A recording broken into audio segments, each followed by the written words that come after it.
work on that in a minute. Hello, YouTube. We are now online. I'll be doing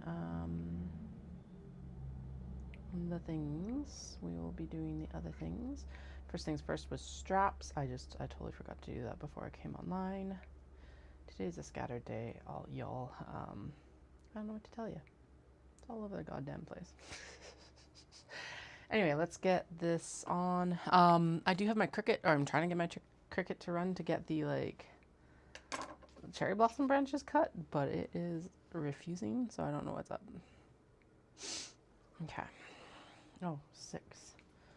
6 black, 2 brown, and we need 7 black and 1 off-white strap. And I'm going to ignore the minis, and we'll just do them later. That's fine. Okay, what am I doing first? We're doing stories, and then I will go cut stuff.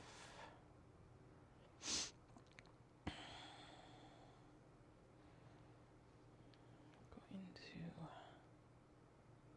work focus.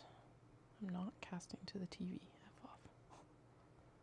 It's like, you're casting to the TV, right? No, I am not.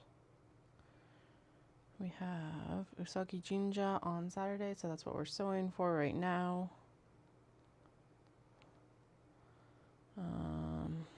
Yeah.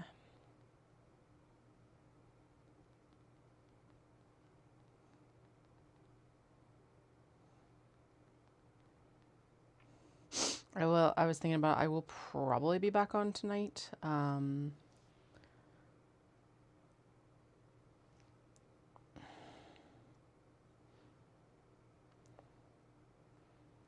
Just not as late as yesterday. Because we gotta be up tomorrow for Stampede.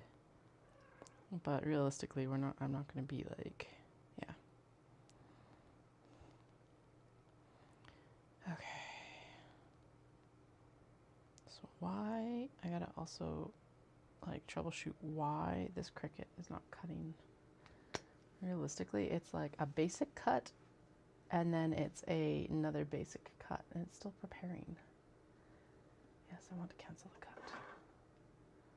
I did prepare 2 mats. That's what. Okay, let's just go down to 1 and apply. And you have to be cinched down to the 1-inch line. Continue. It's connected. I think they might be like obsoleting the 2s or something like that. Something stupid, probably. I wonder actually if I could cut this on the Joy, on the mat, because I think it is large enough for that. If this one doesn't work, then we'll go in and do that. Okay, first things first, we need crossbody straps and D-ring tabs. So we'll work on that while this is contemplating its existence, apparently. Sorry, I'm off camera again for a little bit, but we'll persevere. I'm sure you'll survive for a few minutes. Just behave yourselves, because I can't see the chat. Or don't behave yourselves. I will have a raucous laugh when I come back. Flynn's enjoying himself. There's apparently birds outside. Well, I cannot see them, so I do not know where he's seen them. Unless they're little ghosty birds. Totally possible. Who knows? Okay.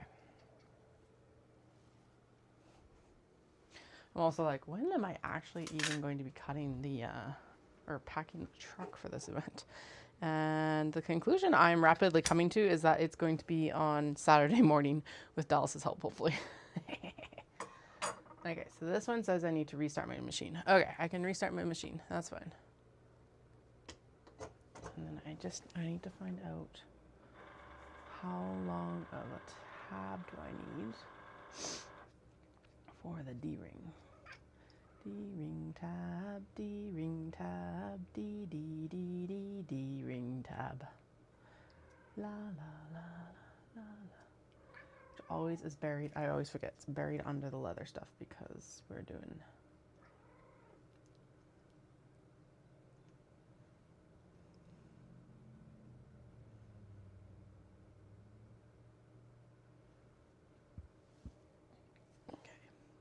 2-inch long gearing tabs. Okay. Alright, did it connect this time? My machine is on, I promise.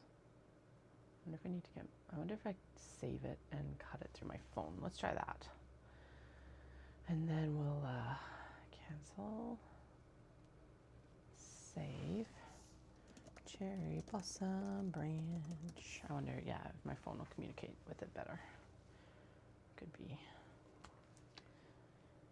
I love it when tech works, but when it doesn't work, it's annoying. It's annoying.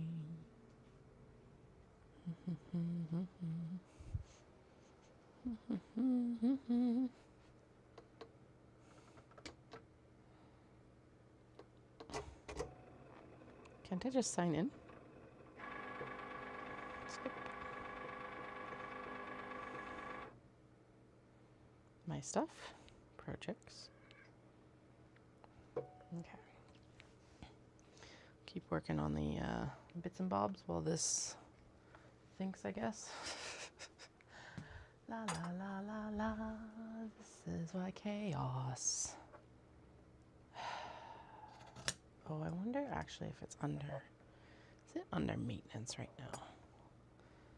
Is that why it's freaking out?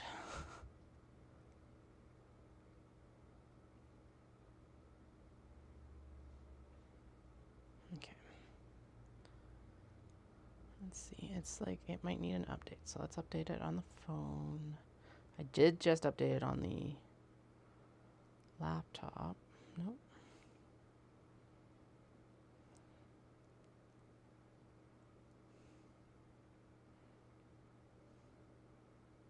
Okay, set up a cutting machine. Please ensure you have it. Okay. The hell? Cancel. Let's skip the product setup. Because it means that it doesn't even see the, like, joy then if I do that. Wild. Okay, we'll try one more time on the laptop, and then if it doesn't work, I'll pull out the little guy. I don't know anymore. Okay. Yeah, I think they're obsoleting it. Oh, that's fucking annoying.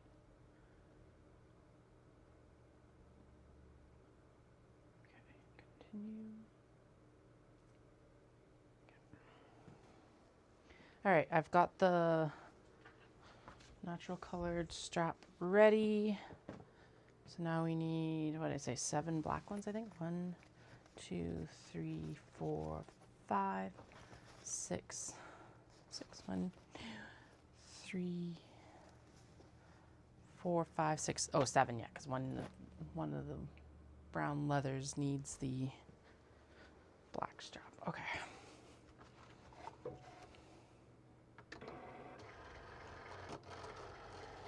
Okay. Go, please. Preparing. Okay, so like it gets all the way through to that point.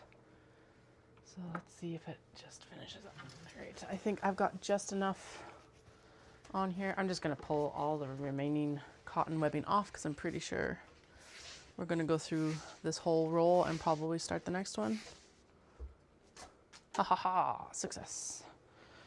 Oh yeah, definitely. Because we need 7 straps.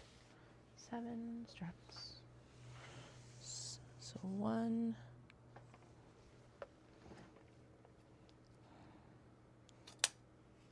We can just measure from that one realistically. So 1. And if you're like, Katie, why are you making straps for bags you haven't even finished? Because they gotta be freight checked. Technically, I should probably also cut the minis, but we're going to ignore the minis. If I have time, I'm going to finish scrunchies and Kato tonight. And maybe some small box bags. I think actually scrunchies will be my focus. Because I was thinking about, I'm like, we got to drive into the city. I can elastic scrunchies while we drive into the city tonight. Whoa. That's actually what I was thinking. And actually, yeah, that's a good point. I can't really pack anything until Saturday morning. So we'll just do it Saturday morning. 4. Oh, we're not going to go through all of it today. Interesting. Remeasure. Why? Yeah, it's like the The ring of doom. It's like,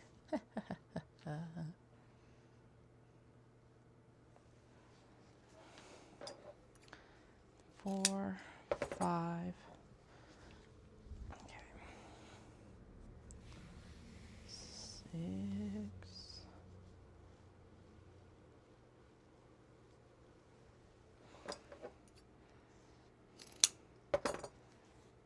7. Oh, just enough. It's like a tiny bit shorter. We're going to ignore that though, and that's okay. They all waver a little bit. I think it might be 1 inch shorter. That's okay. As long as I can get the tape off of the end here. La la la la la. Getting off the tape. Nope. Because otherwise it will be too short. Although I guess in the end of it all we can always use it for tabs, but it'd be nicer not to this today. Not this day. Okay,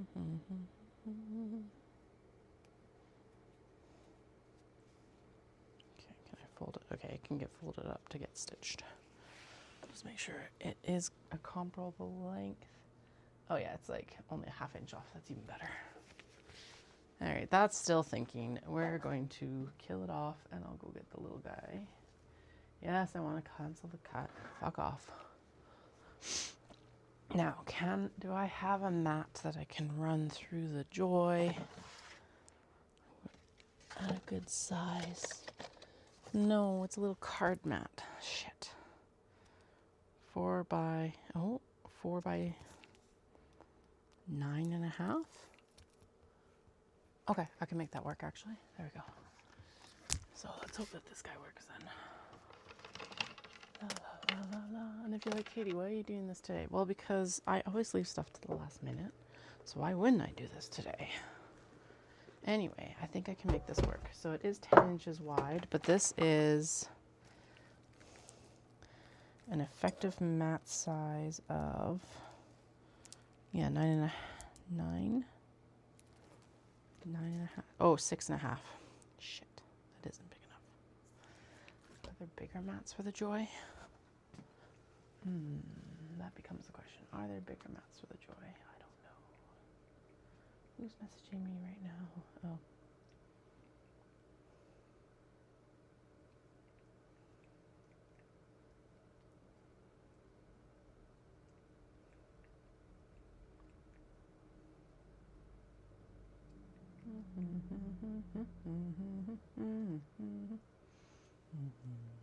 Cricket, joy, mat sizes. There is also, with the joy, I could go get smart vinyl. There's a 4.5 by 12. Okay, that's what I need.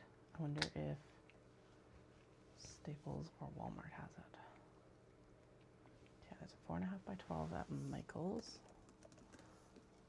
Does Staples have it? Staples, Cricket, Joy, Mat. They have it listed.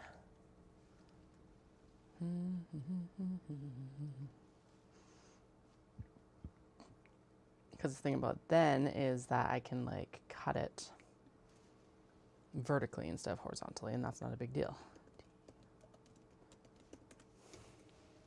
Cochrane, Cochrane, Cochrane, Cochrane. Okay, they have one in stock. Oh, damn it, they had a sale on. If I had been there earlier, or if I had known that I needed this earlier, I could have picked it up. Okay, I'll just ask Dallas to pick that up.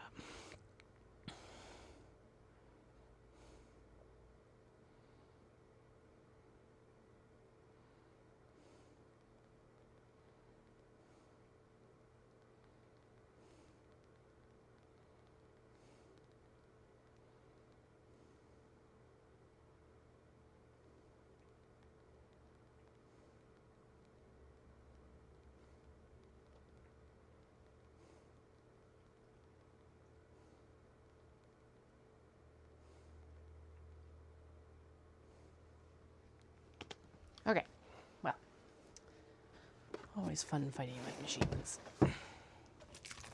Annoying that like, so it makes sense. It's just a little card mat, but it is annoying that it doesn't work, or isn't long enough. Okay, so we used up one roll of the black cotton webbing, so I am opening up the new roll, black cotton webbing, and then I need to go to the washroom. My belly and my butt have been fighting the last few days, so that's hasn't been fun. 1, 2, 3, 4, 5, 6, 7. Okay, cool. So 7 crossbody straps. And then we need 7. What would be nice is if I actually had my rotary cutter, but I do not see my rotary cutter here.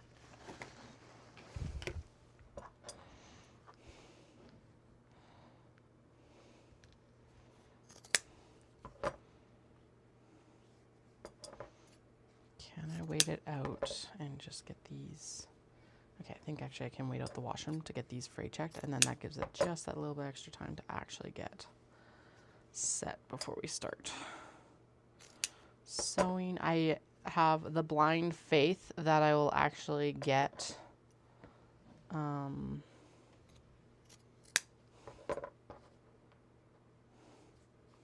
think I'm gonna get done at least the dark stitched bags today, so here's hoping. It's probably delusional, but you know, sometimes Delulu is the Solulu. Sometimes it's not, but a lot of the time it is. But yeah, it'd be really cool if I could get those done, and if I could get the majority of the scrunchies done, actually. Okay, so what I do is I go in with some fray check, throw some fray check on these guys so that they don't fray, as per the name on the bottle. And then we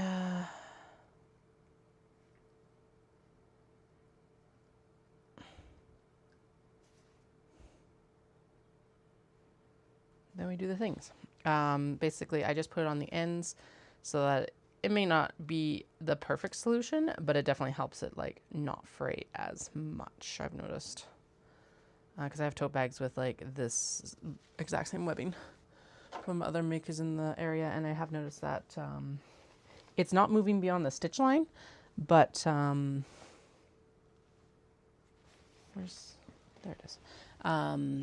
But it's definitely like the fray check definitely helps, or at least as far as I can tell it helps. So okay, we're gonna get this fray checked. Yeah, let's do all the little tabs first, I guess. I'm also gonna troubleshoot the Explorer and see if I can get it figured out while I'm in the washer. Maybe not. That's gross. I know y'all do it though.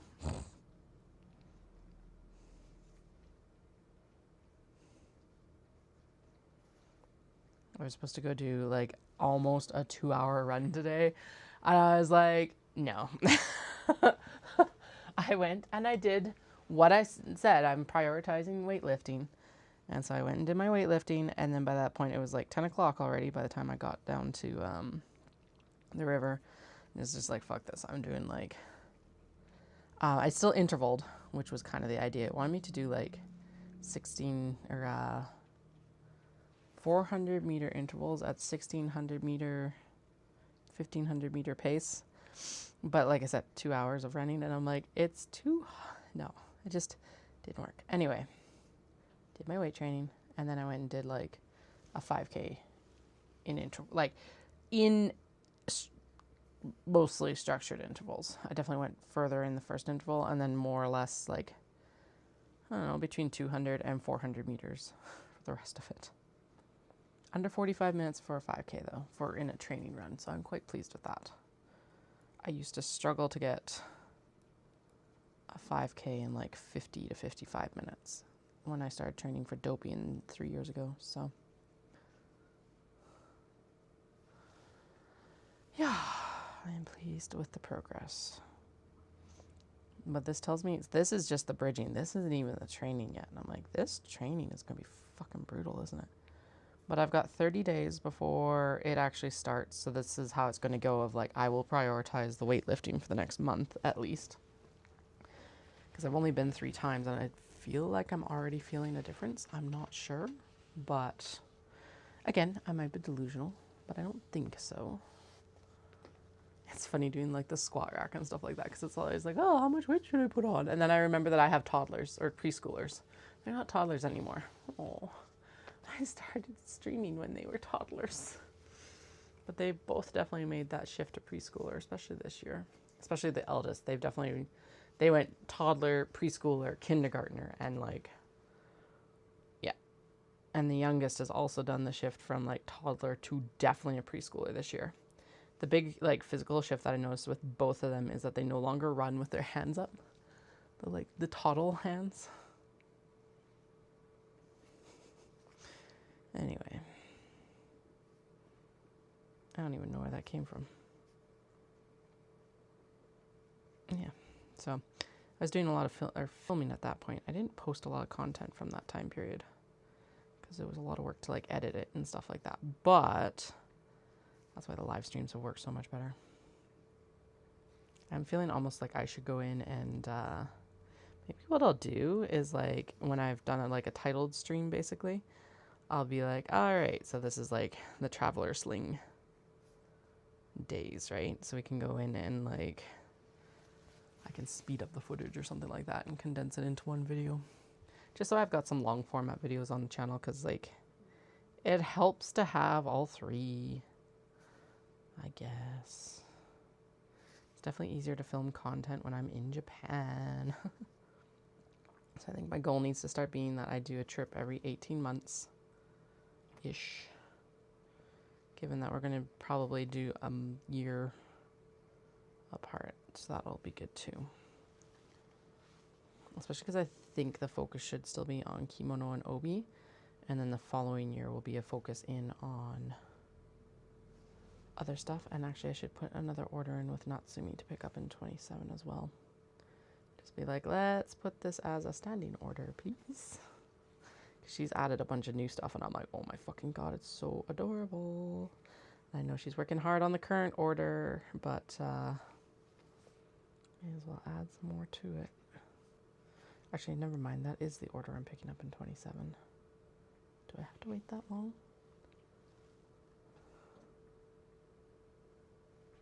Oh yeah, because I said that I'd probably be back in like June 26th. Okay, I'll have to figure that out with her. Hello, ma'am. Yes, I will definitely be filming in Japan. I have plans. That suggest nefarious plans. They might be nefarious. I don't know. But the big one I want to do is I want to go in and like choose out snacks every night. And honestly, like beer, or go to like a beer store and choose a craft beer or something. There is one in here, Katashi. And then like we've got a nice couch. So when the kids have gone to sleep, we'll sit down and like film a beer and snack review. Because sometimes the snacks there can be wild. So.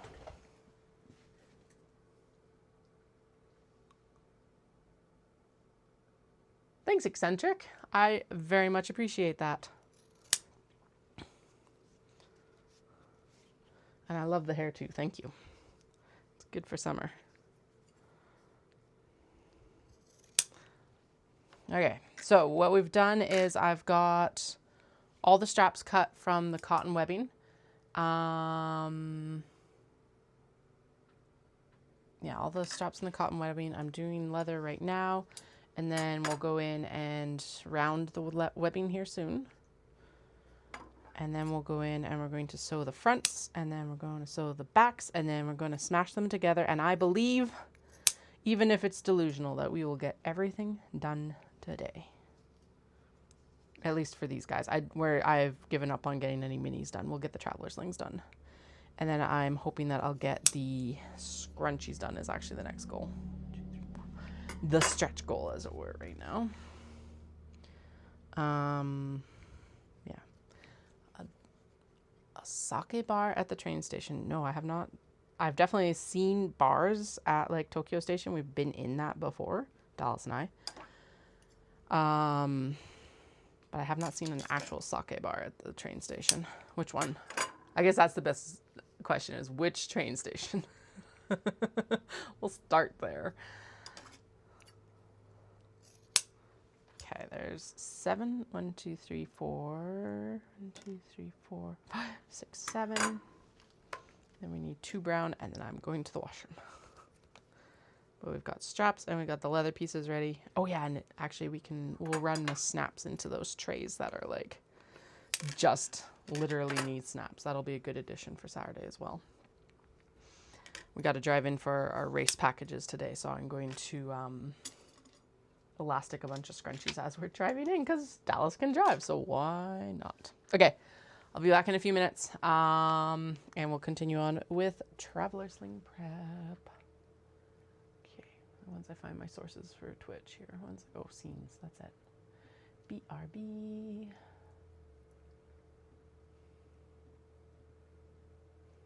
There we go.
All right, I have returned. I have never heard of that. Nope.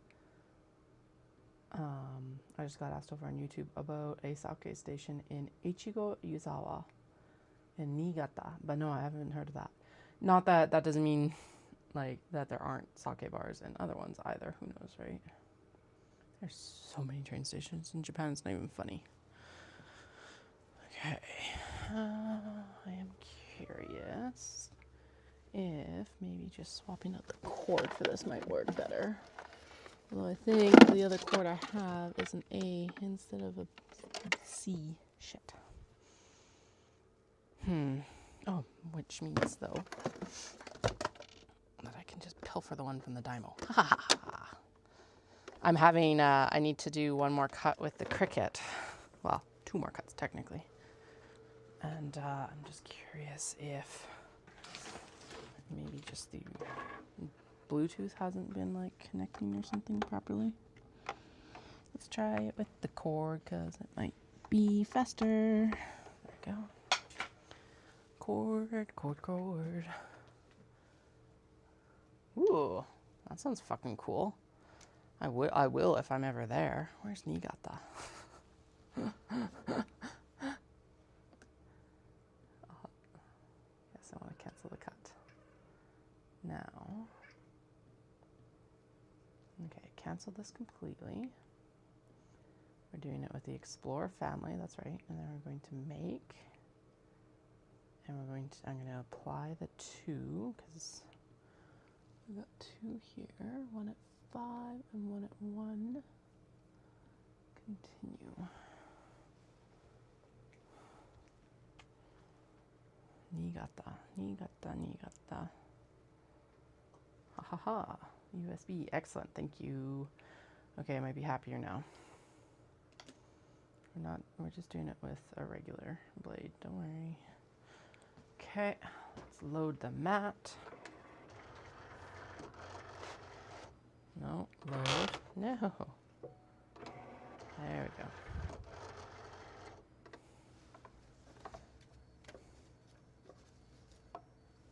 Go. Goo. Please go. It's like been like in the doom spiral for most of the day. Niigata. Yeah, so first things first is where's Niigata, Japan? Niigata. Oh, there's university. Yeah, I have not been on that side of the island. That's actually quite a ways north from where I normally am. Northwest.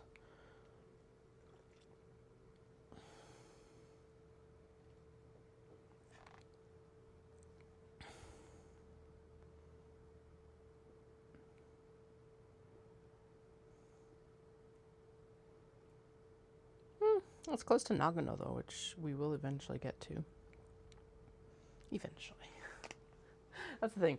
I think we were chatting about that last night, of just like how much there is to do in Japan. I always kind of laugh because it's like, everyone's like, I'm going to go do so many things. And then they go to Japan and it's like, and then they booked 3 more trips to Japan instead. And it's so true. But there are so many things to do. Do I ever regret going to Japan? No, I don't. So, like, I'm not going to complain. All right, now, like always, I need to figure out the actual curve. And today, the curve is going to get made by my little clipper scissors because that looks very good. I did discover that drawing it with an awl last time will work, actually. Yeah, so I really want to go to Okinawa eventually. And actually, if we go back, well, yeah, I'm pretty sure we're going back in 27. But if we do that trip, especially if I'm running Kyoto, Kyoto is mid-February, and Sapporo Snow Festival is like the week before. So I think what we'd end up doing there is we'll fly in, go to Sapporo, and then come south to Kyoto for the Kyoto Marathon and fabric shopping. So, and then maybe not have Dallas take off quite as much time. I think the kids and I might end up staying by ourselves for a little bit longer, which is fine, honestly. I think at that point we'll Well, they've already been, so it won't be quite as much stress on me, hopefully. Plus, with WestJet being a 333 setup, it's actually really good that way. So, okay. Just trying to make these even. Yeah, Okinawa is on the list, but the thing is it's just like, there's still so much that I haven't done in Kyoto or Osaka as well. Mostly Kyoto, to be honest. So I'm always like finding new stuff to do. Whether that's new shops or new restaurants or like new sites, whatever. This time after, if I run, well, even if I don't run Osaka Marathon, I want to go to the Macho Bar in Kyoto. Look it up. Yeah, they play right into it. It's so good, and I really want to go. I'm not big into doing like host clubs or anything like that, but the Macho Bar, 100%. Anyway, they say like stuff like "arigato gozaimacho." That's I think, and like play on that sort of stuff. So, yeah. Just know that that is on the list. And maybe not next trip, the trip afterwards at least. Depends on what access to it is like from Osaka. No. Although I did watch some foreigners get denied last trip. I have not been denied service at a restaurant. I did go with a Chinese friend and everyone was always, well, okay. It is funny. So she didn't know a lick of Japanese, whereas I did. And the first trip I made with Dallas, everyone was so shocked that he didn't speak any Japanese, that it was me speaking Japanese. And I'm like, guys, and it kind of makes sense. It is very like, there's a reason a stereotype exists, but it's like, it's the wife bringing the husband to Japan, not the other way around here, guys. But yeah, I have not been turned down service in a restaurant. And the one there, I did see them turn down foreigners. I think they just approached with the wrong attitude. I don't know. I did feel like I passed some sort of super cool vibe check at that point though, so. It also helped that we ordered and then we ended up ordering more as well, I think, so. Because I think they were very concerned that we weren't going to pay the cover charge. And it's like, no, we'll totally pay the cover charge, whatever. And it was like one of the best meals we had had. And it's,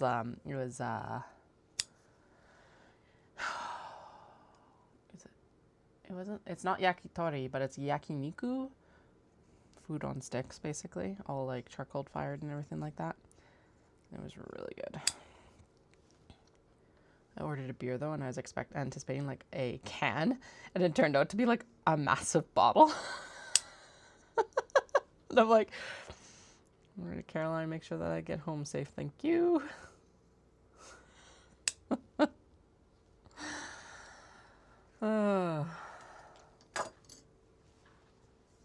All right.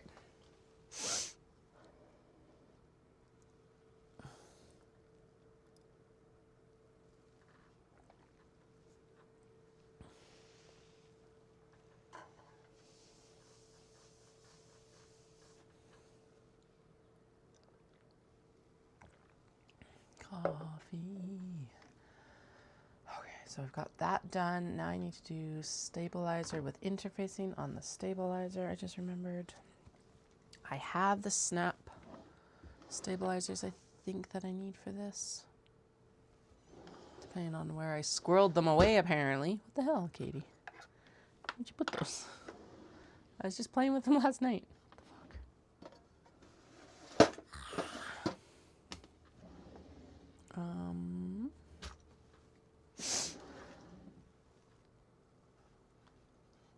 fuck? We are sewing the traveler slings today. I was thinking that I was going to get to the minis, but that's not happening. Stretch goal will be scrunchies tonight. I'm going to try to elastic a bunch while we're driving into the city tonight, and then I'll finish. I've got a bunch already elastic.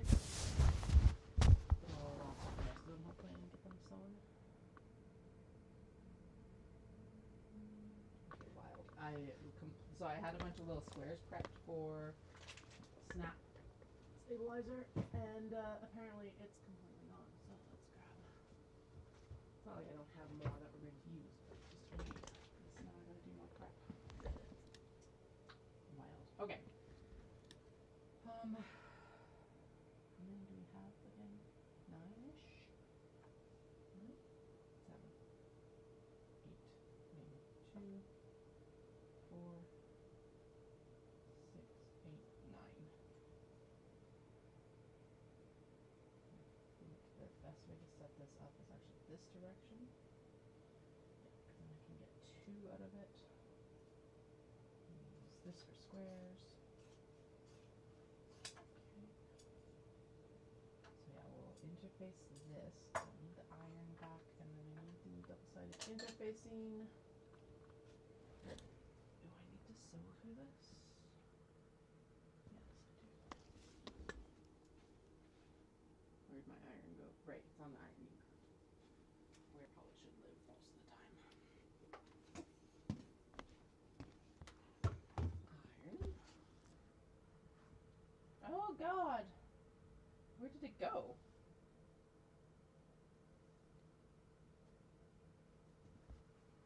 Oh. Hi, you're on my hoodie. Hello. Oh my God, sorry about that. Yeah, I took the hoodie off because it's like, it's nice to have it when I need it, but I don't need it right now. We're doing stabilizer. I need the lighter interfacing that I can sew through, or like double-sided interfacing. The stabilizer can sew through easily, but I need the heat and bond light version. I think this is it. Get out of there. Yep, there we go. Purple. Okay, so this will end up being, actually, that's right. That's where the extra little bit at the end is where we end up with also getting the snap stabilizer.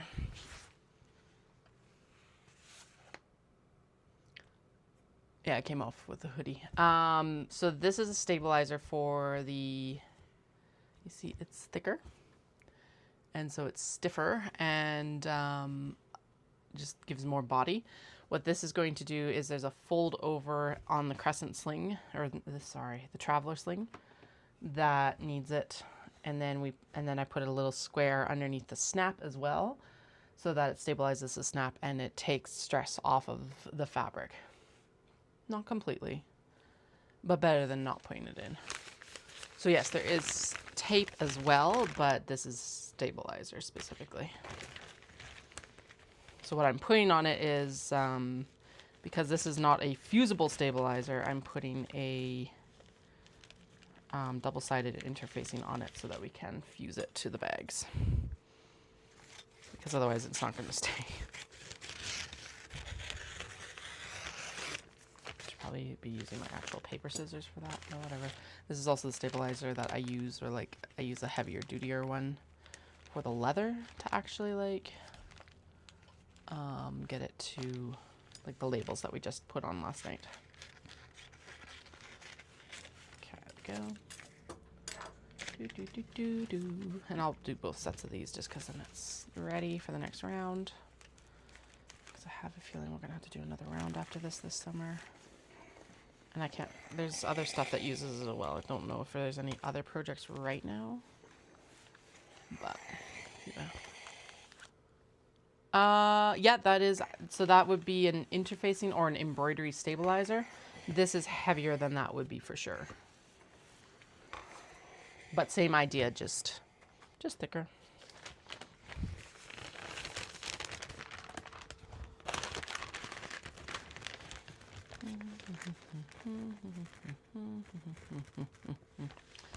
Okay, there we go. Now I think this piece here could also be thrown in or on. Can it? If I trim it down there, yes. I think what I'm going to do is I'm just going to match it up to the width of that. Yeah, there we go. So here. And then I can just do a straight line. And then those pieces will go in to make more little snap stabilizers later. Right, because that's the right, oh yeah, that's totally the right height. Yay. Okay. Scissors, scissors, scissors. Do. Would help if I didn't actually have my coffee on the desk, but whatever, whatevs. Okay, scoot, scoot. Excellent.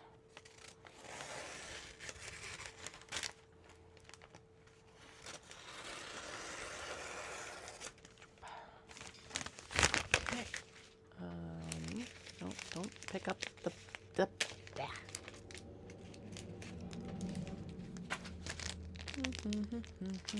okay. All that vinyl into the garbage. Sticky. Okay.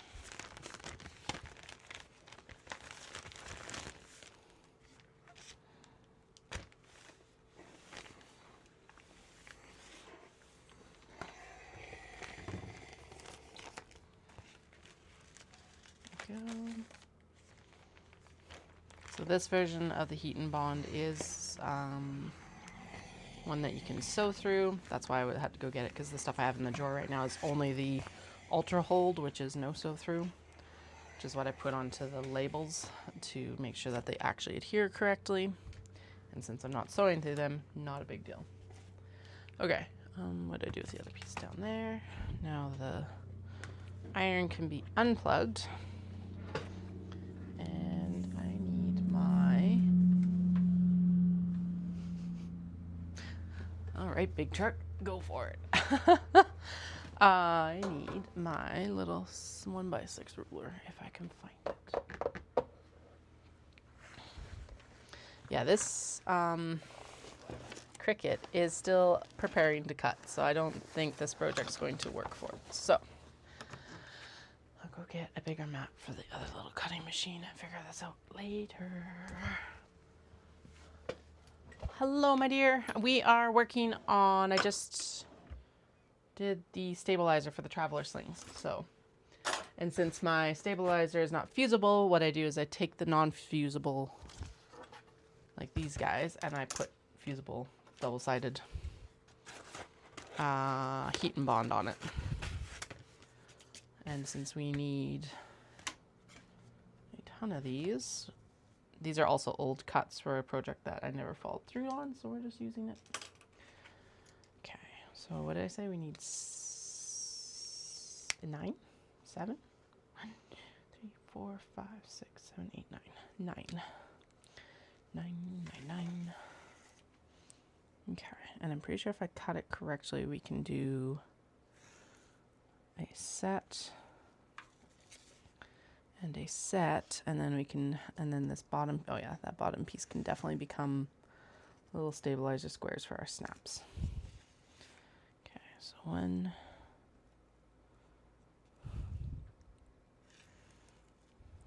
2, 3, 4. Also, anything that is not finished today is not coming with me on Saturday, and then we will continue on.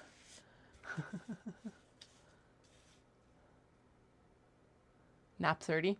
That's fair. It's like 10 to 2 here. So I'm on my second pot of coffee right now because I still want to work a little bit tonight, but I don't want to be up until 2 a.m. Because we need to be up and into the city for fucking I want to be on the train by 7 a.m. ish tomorrow. I want to be, because Stampede parade starts tomorrow, so I want to be on the parade route in a spot by 8 p.m. or 8 a.m. Parade starts at 9. I'm realizing that I should probably look at a seating chart because they do seating along, pretty sure they do seating along 9th Ave, so I want to make sure that the place that I'm thinking of isn't like VIP seating or something stupid. Because I'm not paying for seating for this parade.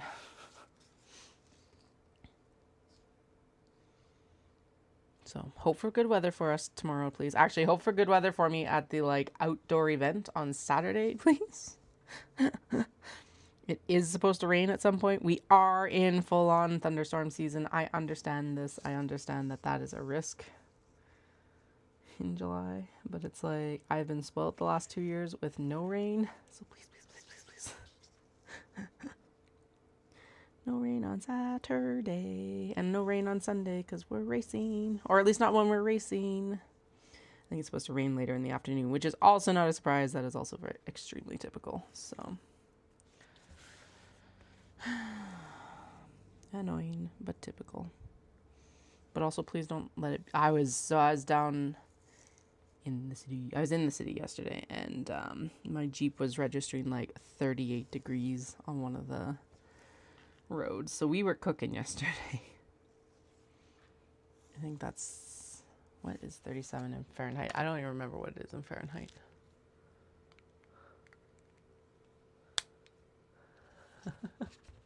Yes, the only sad thing about Calgary Stampede being on July 4th is we don't get the awesome, like there's none of the American marching bands up here for tomorrow.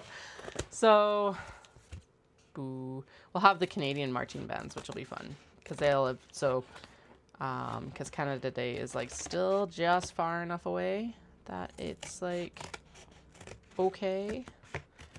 Next year will be a little bit shittier because like it'll just get closer. And then I don't think they start on the 2nd. They definitely don't start on the 1st. So I think next year is the last year that it's this early, and then it'll shift back to later in the month again. So actually, I bet you they already have the dates picked out, but I haven't looked because it's just like, well, we'll be there no matter, like, whenever we can. It'll just, Dallas's shift will basically move off of the first weekend and we'll have to go on the second weekend, which is not a big deal. Or second week sort of thing.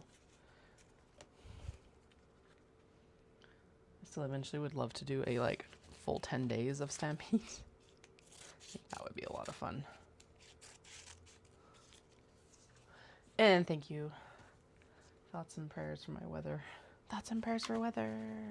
1, 2, 3, 4, 5, 6, 7. I don't know why I'm counting them. There's no point in not just cutting down the rest of these. We won't cut down the other sheet that I have, but we will cut down these. That's fine. This one on the end here is a little bit too skinny, so we'll set it aside for other projects. There is not a lot that goes to waste in this studio, to my detriment most of the time, but not at other times. Like these sheets of stabilizer. There was 0 point in throwing them out when the other project did not pan out. So.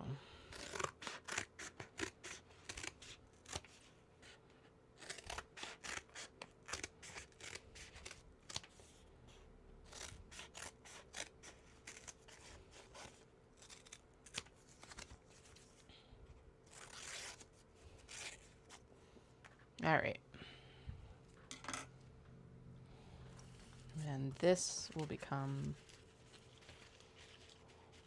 snap tabs. So we're going to try and finish all of the dark stitch traveler slings. I've given up on the minis for today, which is fine. I'm whatever at this point. But we will work on, I'm going to try and get some scrunchies done because I've got a bunch that are like, I literally just have to stitch the hole closed. And I'm going to elastic a bunch while we drive into the city tonight for our race packages. And then what was next? That and that. And we'll throw the snaps into those trays because they're nearly done as well. So those are kind of the sewing adjacent tasks we're going to do today, I guess. Be the best description. Then next week we'll head in to finish up those custom kato and sew up the remainder of the minis and the other kato that are like basically just have to be smashed together. And we'll finish the small box bags that are nearly done as well. And then we will figure out what the fuck we're doing from there. No, then we're going to try to get we're going to do the custom katos in the morning on Tuesday. And then after that, we're going to go in and do the backpacks. I want the backpacks. Desperately want the backpacks. I know, interfacing is so expensive. That's why I try to do as many workarounds as I can to like keep my costs and hence customer costs down as well. So a lot of the time this stabilizer is what I use along with a fusible interfacing for a Decoville dupe. It's not perfect necessarily, but it is good enough. 1, 2, 3, 4, 5, 6, 7, 8. God damn it. Okay. So I guess what we'll do... Oh yeah, this can become a couple more things. And then I'll do... Yeah, there we go. Okay. So we need square up here.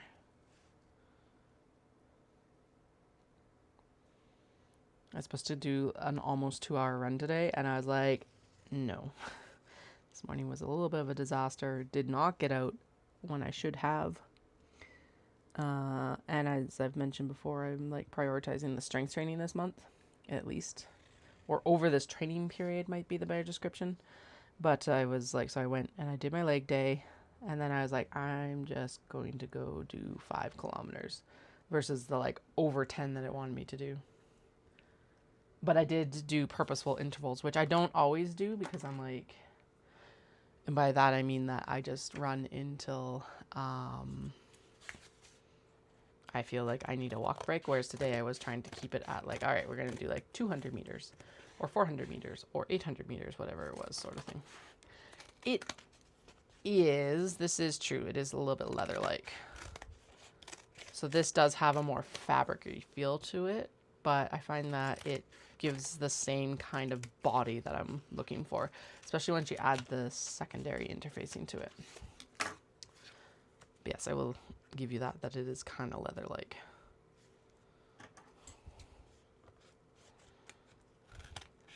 And like leather, extremely expensive.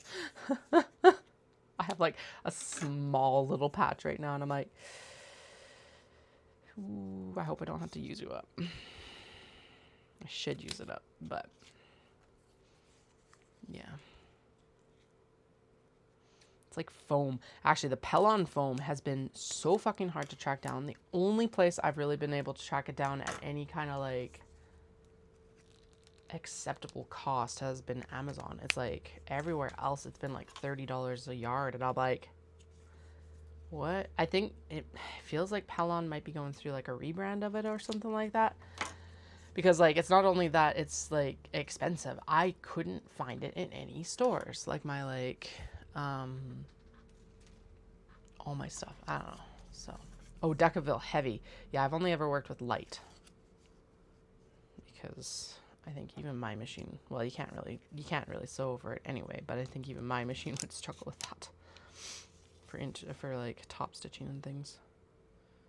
Sweet, there's 2. Okay, now we've got enough little stabilizer squares and the little bands that we need for the fold over edge. So now we're going to go in and sew and I've got the leather and I've got the D-ring tabs and I've got the straps. They've all been freight checked. That was the very first task that I was doing. This cricket is like saying that it's still preparing that cut. Good God. Okay, anyway.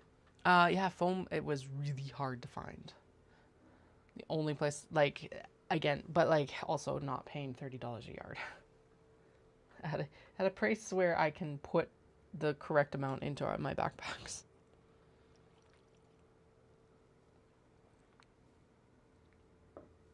Although that's something I'm going to have to keep in mind pricing it, is that, like, am I going to be able to find it for that price again, sort of thing. Anyway. Okay. I'm going to move a bunch of these tools back into the drawer.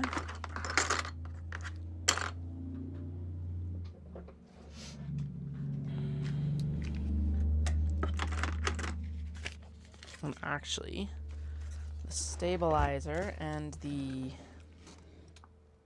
no, it shouldn't go on top. I'm going to put this piece of stabilizer with the labels because that kind of makes sense. They're cousins, I guess. What is stuck behind here that it keeps not closing? It's like there's something in the drawer. And it's like, I'm not going to fully close. But it has to be between like two of the drawers because they're... Oh no, okay. Never mind. The light interfacing should go in there too because honestly this is where I mostly work with it. I need that probably. I don't need the square. Okay. La la la la la. La la la la la. Yeah, no worries. Hopefully you do go to sleep if you need it. I take that as a compliment, to be honest. Soothing. We want soothing tones. Sorry, I bought a bolt, so I haven't, well, okay, I haven't had to work with foam. I've always been able to work around it, but there's no way around it for the, on the things that we're working on. What are we working on? The backpacks, Katie, the backpacks. As for my sewing journey, I started making project bags originally because I've always wanted to be creative, and like make a living being creative, right? Since I was itty bitty. And I was trying to sell my knitting, but it's tough. You don't make money in knitting unless you go really high profile. And what I was doing was not going to go like high profile. However, project bags, there weren't a lot of project bag makers in my area, so I started making project bags for knitters and crocheters. And having been a knitter, I was able to build a lot of the bags around very simple. They don't have a lot of pockets or anything like that, unless it's the Kato. And that's kind of where it started. And then my mom gifted me my first sewing machine because I said that I wanted to learn to sew, and then I taught myself how to sew. And then because I am delusional, I started selling my stuff pretty much right away. Because, hi.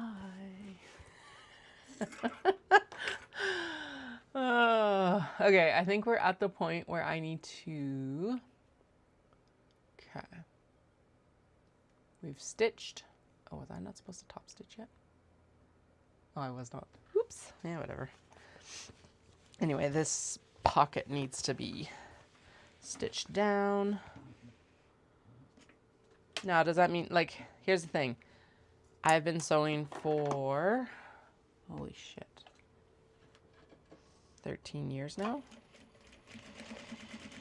And that does not mean that I still don't have fuck-ups. Flat out. If you continue to watch for a while, you will see those regularly. I think the best thing to remember is no matter what is it with knitters, it's like, it's not that you don't make mistakes, it's just that you make bigger mistakes faster.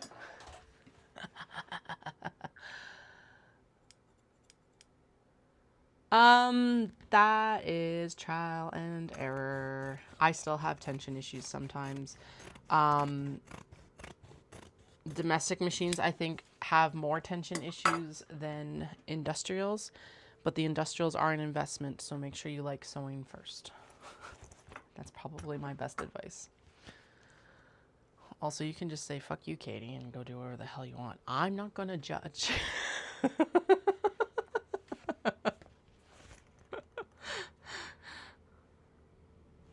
Big middle fingers. So, it's daunting. It's scary. Big benefit for me is that I'm never making anything that has to fit. Stitch happens, right? Seriously, and seam rippers are your best friends. And if the sewing machine feels like it's going to catch on fire because you have had a bunch of mistakes in a day, walk away. If you feel like pitching your sewing machine out the window, it probably deserves it. Walk away. I have definitely had days where fuck-ups have been contagious, so I'll be working on whatever. Honestly, it's been actually pretty smooth the last few months, so knock on wood, it stays that way, because good God. Can you imagine right But I'll have like be like, okay, well, I've got stuff to do on the serger, and then the serger is also like, really?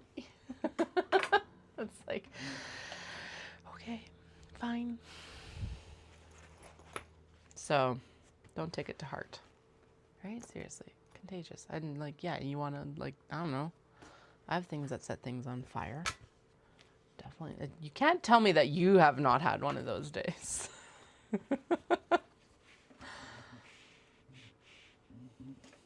But yes, and again, yeah, the other thing that helps, I think, is the fact that I just like, I don't make things to fit. So, because there's bags, even professionally, there is a point where it's good enough. Professionally, where, yeah. That feels like such an imposter syndrome, like, wording. It's not untrue. But sometimes the fuck-ups just have to stay because otherwise you never get anything finished. It's the same, true of knitting, it's true of sewing, it's true of everything.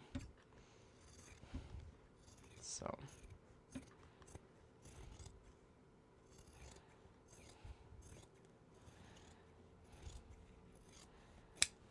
Okay.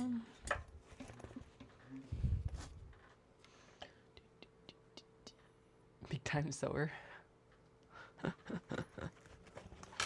Right.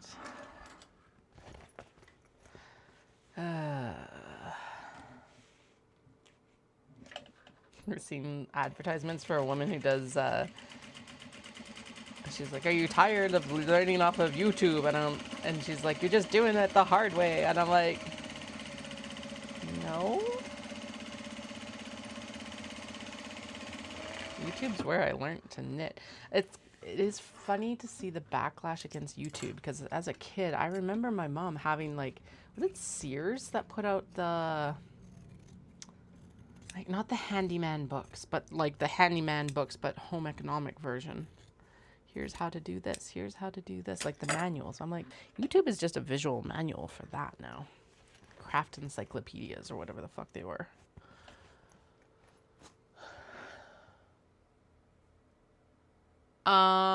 Actually the serger was, I think it was 125 bucks and she is a beast. She's actually, so she is a family lock machine, which was made in Japan. So she's vintage and semi-industrial because it's a 1970s machine. Fucking pain in the ass to figure out why the fuck it would not work for me for the longest time. But I did get it figured out.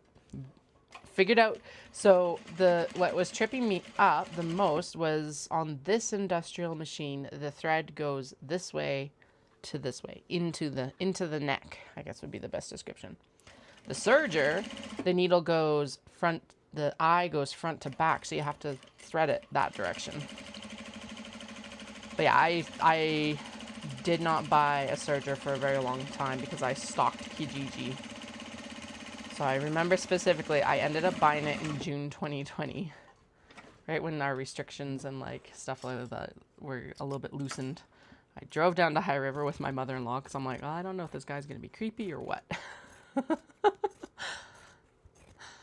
Had my like newborn in the back and my birthday money cash in hand to go buy it. Oh, I know, right? Sears has been, I miss Sears. I'm like, oh. And then we just lost the Bay in Canada as well, which is like, holy shit. Like, stop ruining things, private equity. Anyway, yeah, but the serger 1970s family lock, which is now baby lock. Before it was baby lock. She's orange. We'll work with her later this summer when I need to do more cake cozies. She does not have a name, so I don't know what she should be at. This one is Sakura Soy McSoface, so maybe she needs to be Sergi McSurge Face or something like that.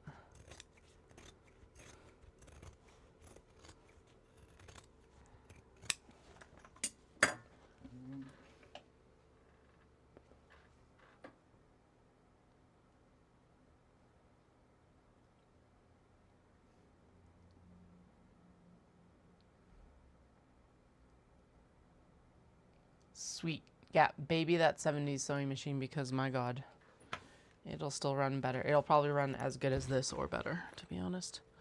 I will commend my domestic, though. I still have it. I have this backup machine. It does not stitch as nice as the industrial. It was one of the things I noticed the most switching from the domestic to the industrial was that it elevated my sewing in a way that I would never be able to, even with skill. So that was really cool. But that domestic took me through probably thousands of bags in the first few years of its life. So she has a place on my shelf, and it's what I will teach my children on in a few years when they're a little bit more coordinated and less and ready, I guess. They're super interested about learning though, so that's learning to sew, because of course it's what I do too. Yeah, the front to back needle really fucked me up because I'm so used to this one being side to side, so it like kept breaking. It also took me a year to even look at it, in part because eldest was born in May, end of May. I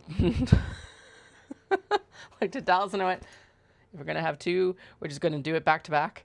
I picked up the serger in June 2020 and then, yeah, I didn't touch it, I think, until July 2021. Which, all things given, isn't bad, actually. But it needed new... The hardest thing about it was, besides threading, and I found the answer to it in like the most random little YouTube, or no, I ended up looking in the manual and it was like, you have to put the needle in this way. And I'm like, oh, super throwaway line. Basically, you have to nitpick the whole manual apart. All of that. I should actually do a YouTube video for it because I'm sure there's other ones like out there that people are like, yeah. Yeah, no, I didn't even look at it before that point. But I did have to replace the blades on it. And they were a little bit hard to track down. So that was the first step, and then I had to do figure out all the needle shit. Okay, actually I need that. Although considering that I had 2 newborns right back to back, I'll take it, to be honest. Okay, let's just make sure I'm not missing any chat over here. We're good. Okay. Bloop, bloop. Stack properly. Okay, so now we go in and we do the pockets. Which is perfect because this one is actually right on top. Now, this one has a pattern piece and a non-pattern piece for the pocket. So let's just see where each of them is going.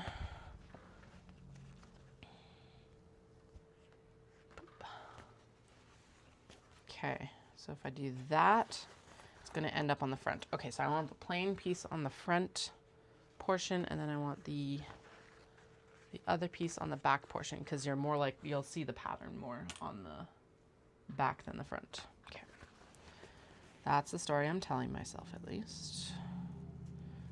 Okay, now if you're sewing this pattern, there are all sorts of marks you should be transferring. I don't. Do as I say and not as I do. Make sure you transfer all your marks. And your life will probably be far easier. Sewing life will be far easier than mine. Okay. That's okay. I love my little sewing life. Not even that little sewing life anymore. We're going to go in and we're going to slam all the pockets in. And then the next step is the stabilizer, which means I'll have to go get the iron again. Damn, iron's getting a workout this week. 2 days. The 2 days I get to work, it's all ironing, basically. That's what it feels like. Okay. This guy. This is some of the last of the OG kimono that I bought to line bags with, so that's exciting. Using up my supplies, which is good. We want to be using up supplies, even if we're sad about it.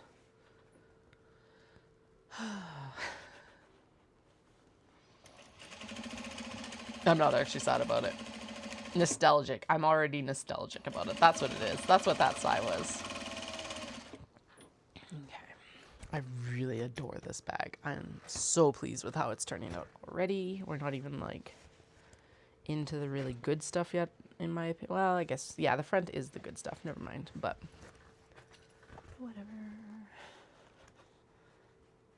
Okay. Yeah, and then I think the floral cloud. Oh yeah, there's floral clouds on both sides, so we're good.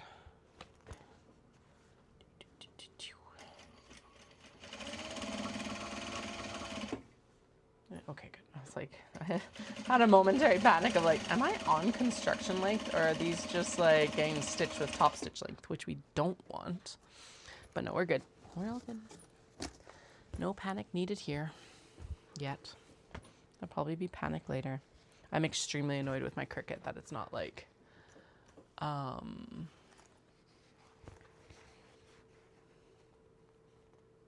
doing the cut like it's supposed to. You just leave the ironing stuff out. Yeah, I've been ironing on this because it's not like production. Well, it is a little bit production ironing, but it's not like we're production ironing 150 like Kato production ironing. So I'm doing my lazy iron.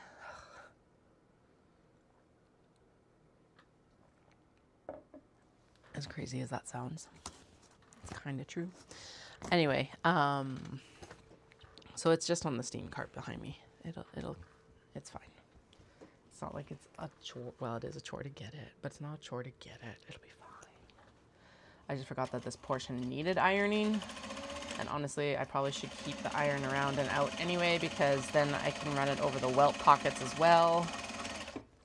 Because as much as I like to pretend that they don't need ironing, they always turn out better with ironing.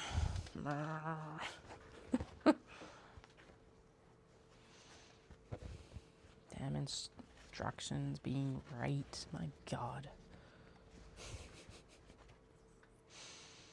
Okay. Do any of these have pattern? Just one. Okay, so this one will be the non-patterned because it's got the patterned bottom. There we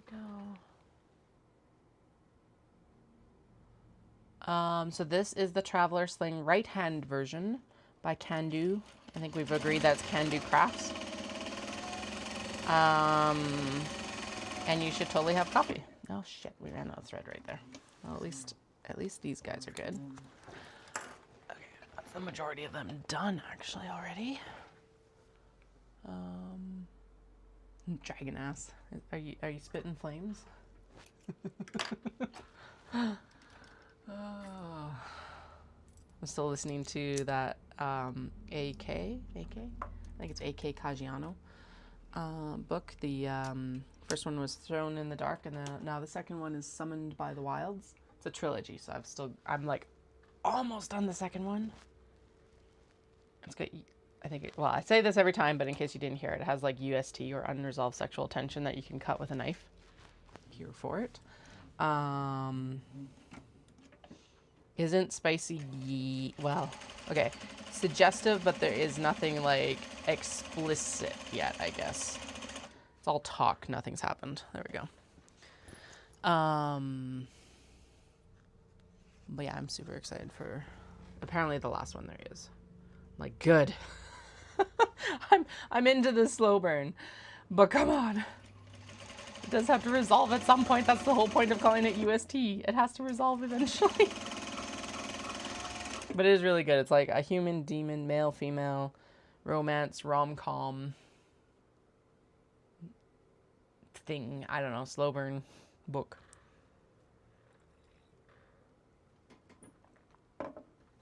I don't know, man. It depends on what you eat. There could be flames. I have had to give Dallas shit for putting too much spice in food. Like, if you're spicing food, I have to spice it. So when he was a teenager, they lived in Indonesia because his dad was over there for oil and gas.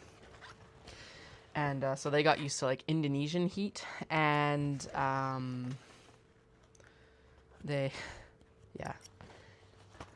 eventually just had to tell him, I'm like, it hurts my butt. Like, let me spice it, please. Or like spice it a little bit and then add your spice level to your bowl. because this is no fun. No good fun times. Okay. Now we need to put in the pocket edge. So this is where the firm interfacing comes in. She does actually suggest Decoville Light. Again, we're duping it with this, you can hear it. It's stiff.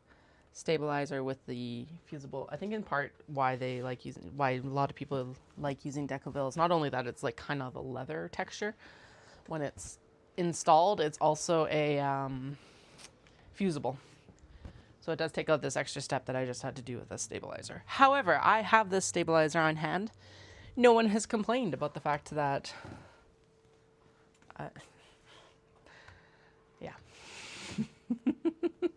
we're good. So we're gonna plug the iron back in. Thankfully, there's a power bar down here. There's also a clip. May as well grab it while I'm down here. And recycling. Oh, all right.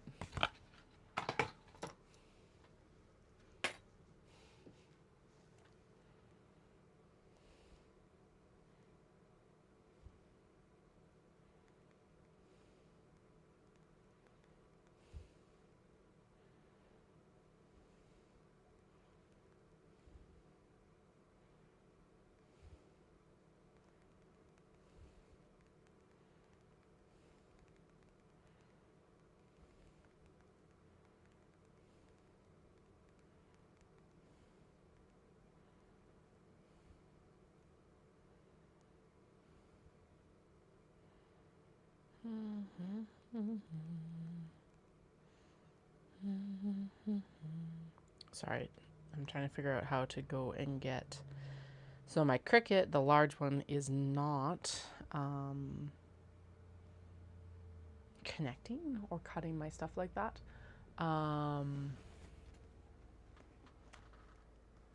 Yes, I've made one. I haven't made more recently, but it's the Miss Freckles Designs. Amelia or Mia. She's got two that came out around the same time. So that's the one I like. I do find it difficult to sew, but that's me. That would be the one that I would suggest though.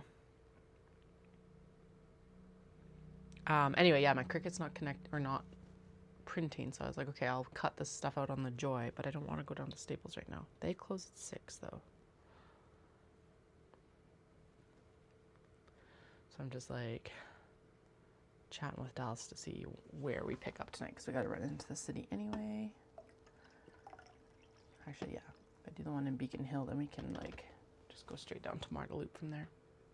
Yeah, Miss M-I-S-S Freckles. She's on Etsy. That's where I found her.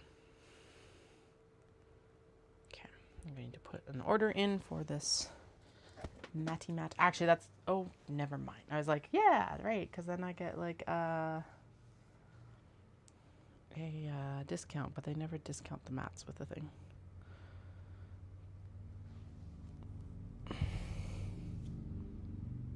Not me.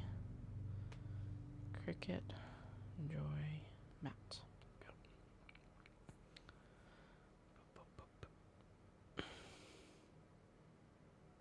What? Why? Oh, okay, fine. I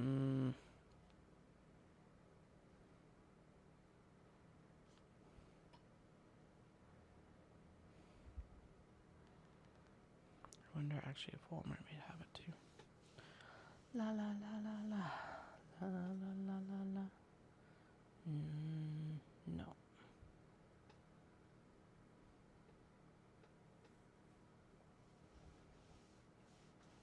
Okay. Cool. All good. Michaels. Yeah, of course. No, I like that pattern. It is one, it has a lot of pieces going on, but it is a very well done one. And I think Okla Roots actually has a tutorial for it as well, so I would suggest watching that before you sew it. Because between her and the stuff that Miss Freckles has posted on like Instagram, it's perfect. Like really easy to put together in some ways. My big struggle was was just the fact that it was a curved zipper. Okay, bridle loop strides. Let's see, how do you want us to go in? Okay, yeah, so the Beacon Hill one is the best one. Okay.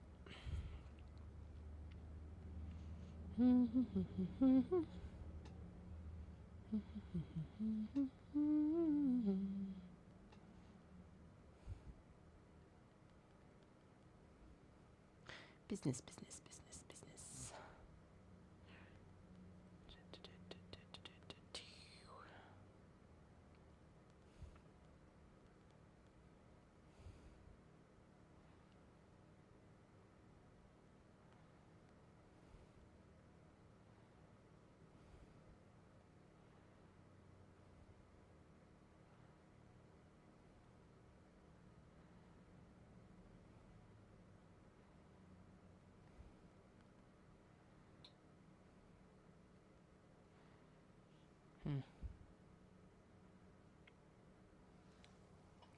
Sorry, Michael's freaks out and much prefers PayPal. I don't know why, but they do. Okay.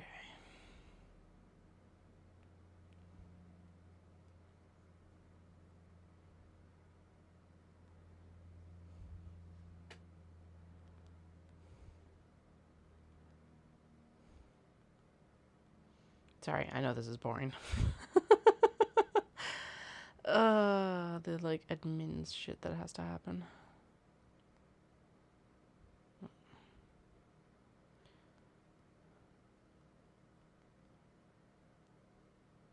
Especially when you're expecting something specific to like actually work and then it doesn't work. And it's like, why wouldn't you work?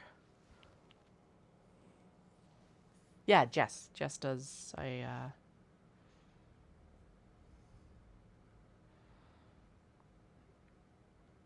tutorial for them. Sweet. Okay, there's the order placed. Phew. Okay, I need... What did I need? What were we doing? We're doing that. I need the little matty mats for this. We've already got the iron going. It's ticking along here.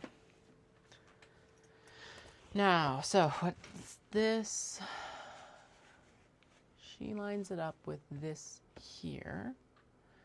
And then we fold it over like this. And then that's what it does is it stabilizes this line right here.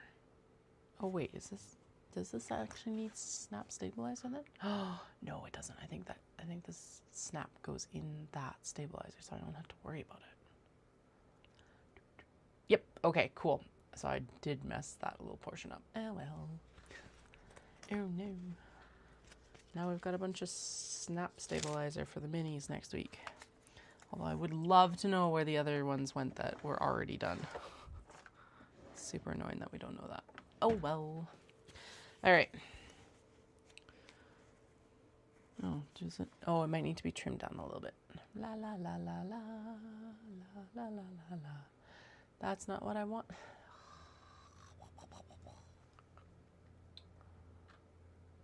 I want you. Done. Okay. Oh, these are like a ½ inch too large. Because I'm like, wait, this is going right to the edges. We don't want it to go right to the edges. Blah, blah, blah, blah, blah. Yeah. Okay. No, whatever.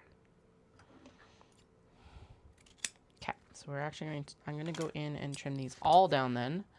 1, 2, 3, 4, 5, 6, 7, 8, 9. So that's all we need for this round. Pop those in the drawer.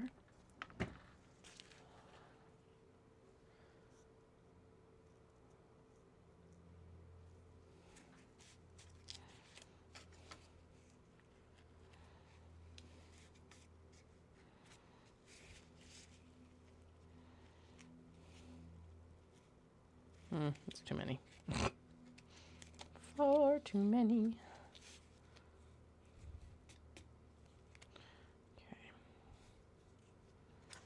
Half inch off, half inch off, doon, doon, doon, doon. Half inch off. Half inch off, half inch off. Half inch off of all of these. I don't know why I had 6 inches in my head, but whatever. It's not like this is a hard fix right now. Oh no, how dare I need to fix something in the middle of a sewing project. At least I fixed it before I sewed it, because I know for sure that sewing over all of that would have sucked. Would have been ruining my existence at that point. Okay. That mostly ended up in the garbage. Yay, me. There we go. Done. Now, where's the one that we pulled the tab off of already? There's the tape off of already. There we go. Center it. Line it up with that top portion. I'm going to fold it over. Make sure everything's nice and lined up. And then we're gonna press it.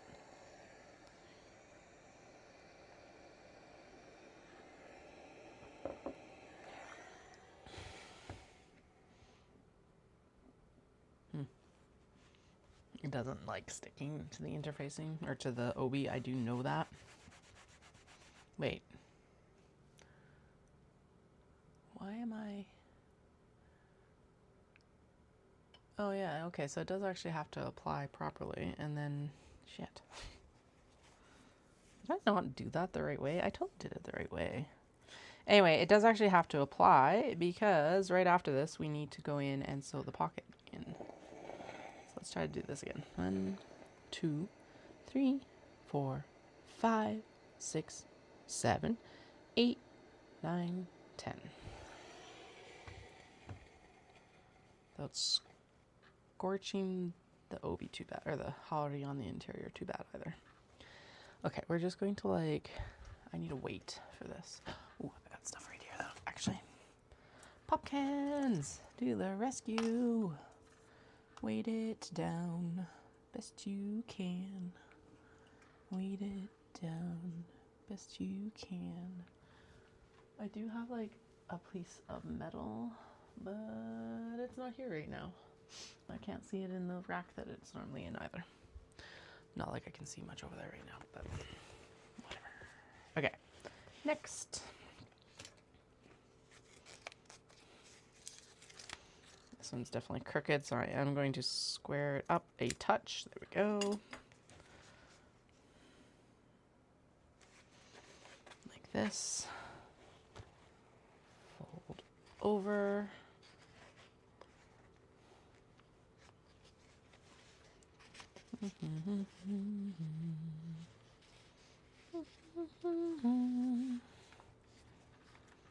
One, two, three, 4.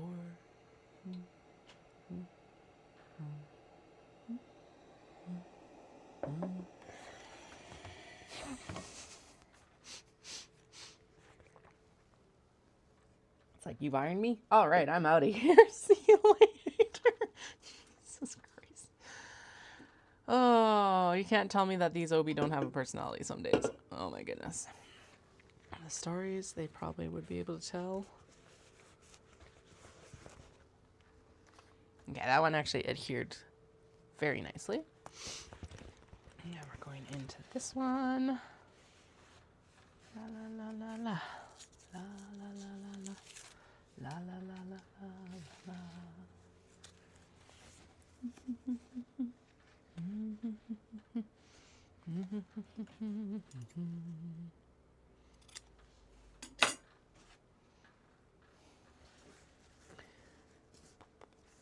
Okay. Fold down. Excellent. Please behave yourself, my pretty. 1, 2, 3, 4, 5, 6, 7, 8, 9, 10. There we go. Good enough. I think, hopefully. Who knows? We'll find out when we actually unfold them. There may be cursing in our future here. Who knows?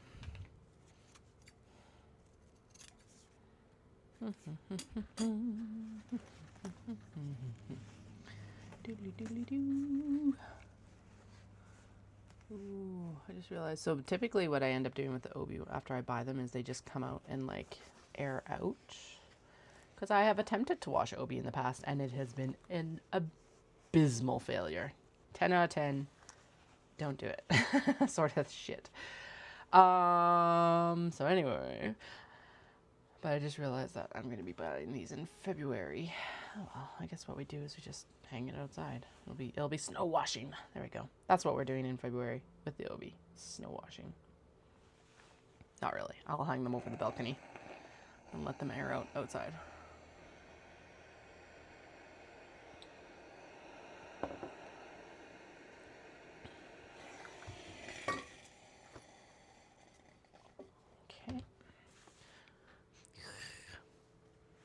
Most of the time they're really good. Sometimes there's still some scent left over. And I don't know if that was the kimono or the Obi that still smells.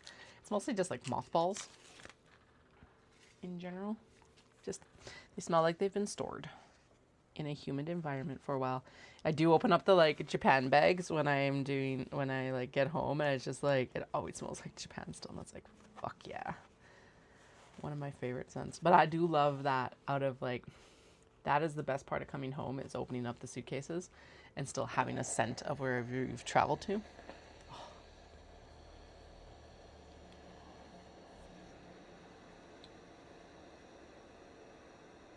Because I find the same thing happens with like our bags when we're down for Disney World in Florida or whatever too. Is it's like you open it up and it smells like Florida, and it's like they're very different scents, and they're very different scents from like here as well. So even hell, going out to like Vancouver, that one's usually not quite as much because we're usually not out there as long, but same idea.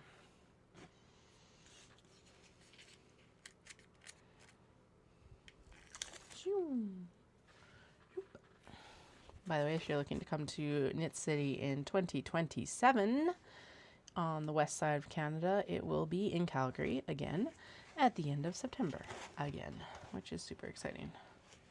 I'm super excited. August, I do know, worked out a lot better for a lot of people. But as a vendor, I like having the extra 6 weeks of prep.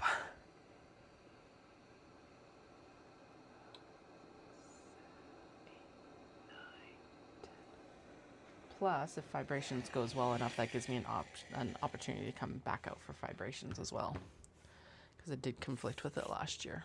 And I know that did impact some of the vendors and some of the vendors' choices about actually coming to Knit City Calgary. So it's just back. It's on the weekend now that it is in Vancouver too.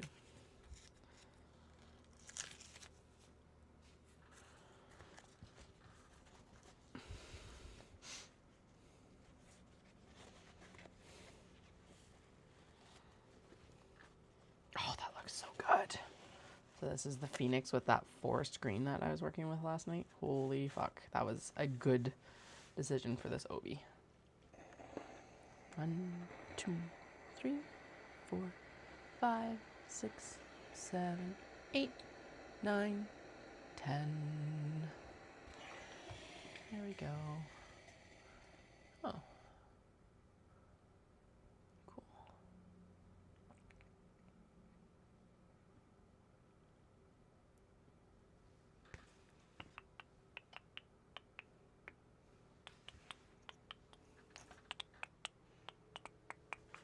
One more for today.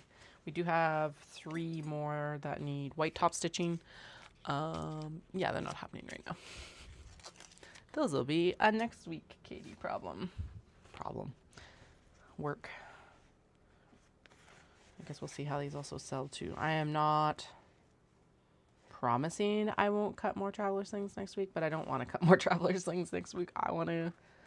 No, I'm not going to. I want to make those backpacks.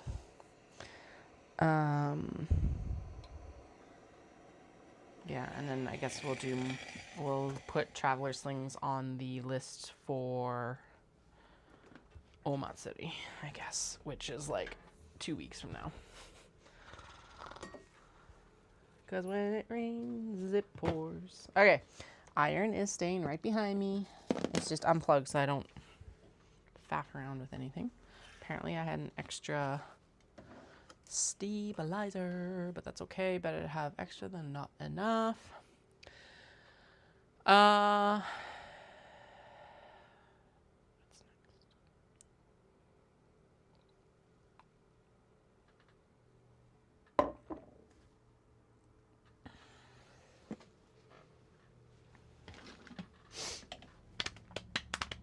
Okay, next we are going to go, we have to go in and we are going to sew in the other portion of the pocket.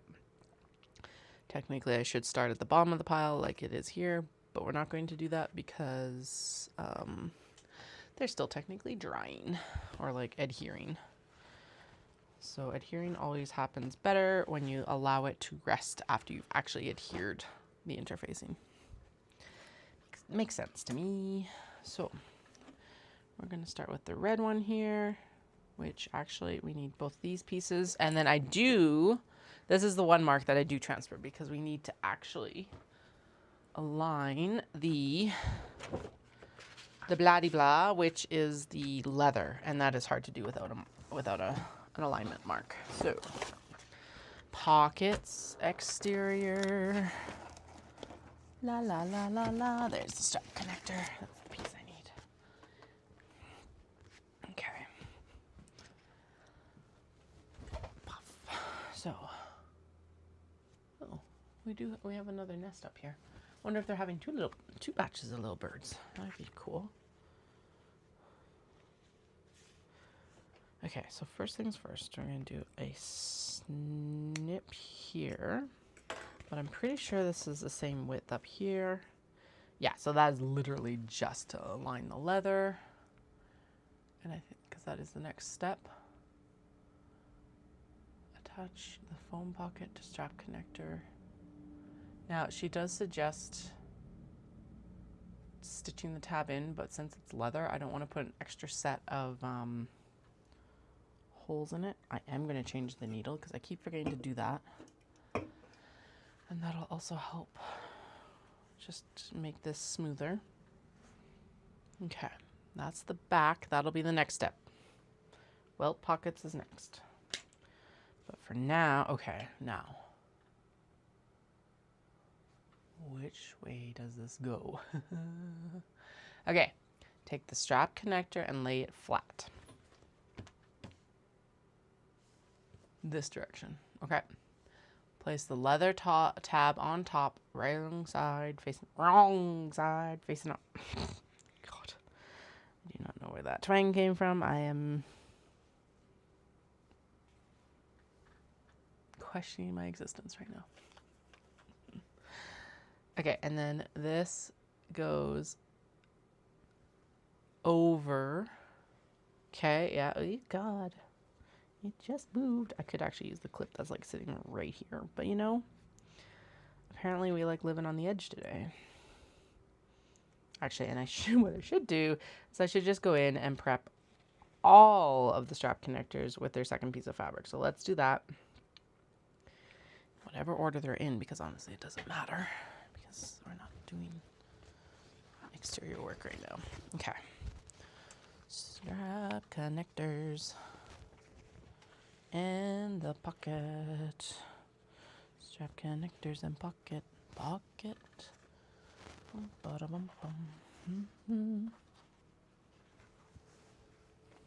Yeah, I was very worried that our little birds had actually like drowned. But I saw Mama Bird giving 2 little male birds like absolute shit the other day. I'm like, oh good, they didn't drown. Because they like were hatched and then we had a massive rainstorm and then I didn't hear them and I'm like, oh no. But no, they're fine. They're safe. And for one I can tell, at least 2. And I don't know how many were in the nest because I didn't go up to look or anything like that. I just heard that we had little birds. So I was very happy that we didn't have little dead birds.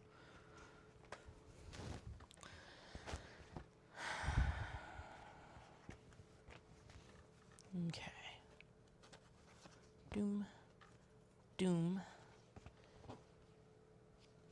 Where's the last pocket?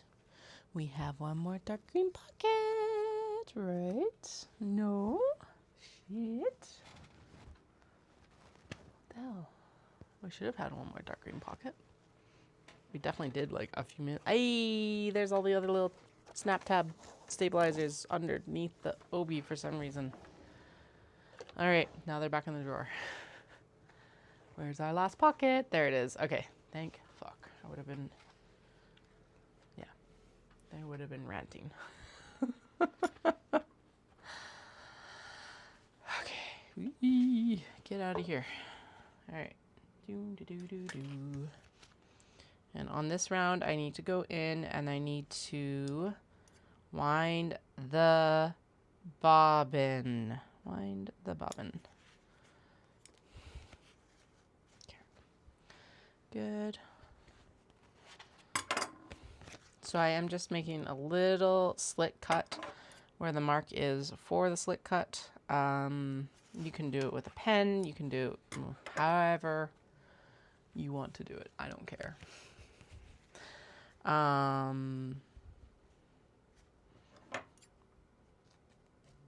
I find that the little snip usually works the best for this, so that's personal preference though.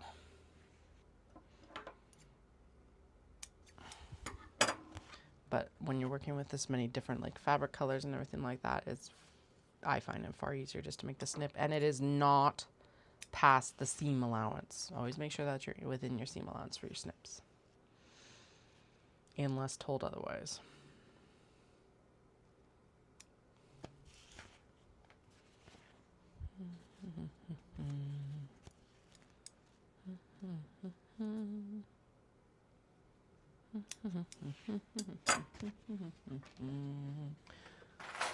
Grab a handful of clips for the next step. Well, I do have a belt bag back here that just needs the closing seam, so we'll also finish that one up. Ooh. Dallas is installing a new radio in our Jeep because it's like dead and dusted sort of thing. And so yeah, he was just like, he's sending me stuff about it.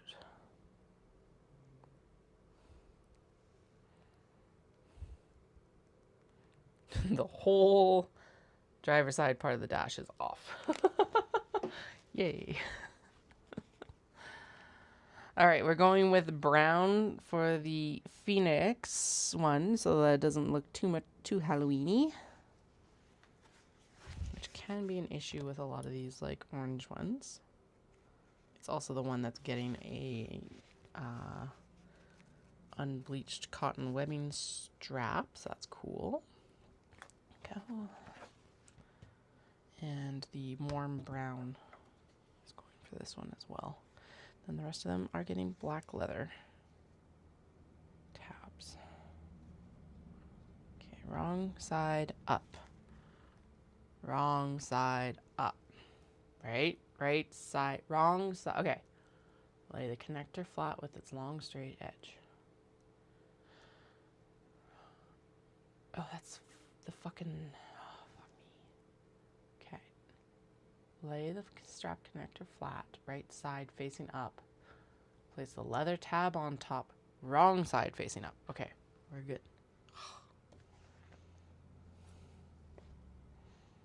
All's well. So far. Hopefully it stays well.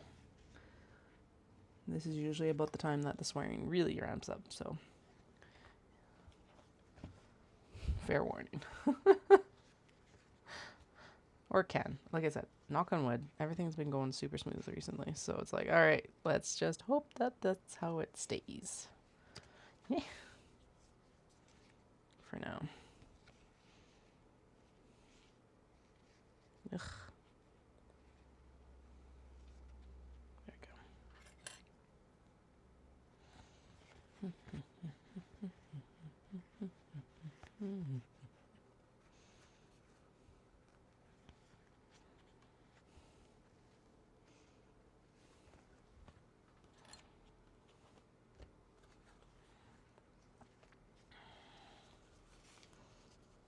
just gotten like buried underneath the zipper pile here. There we go.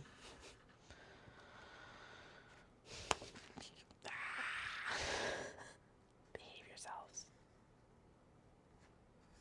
There we go. Also be straight. Jesus.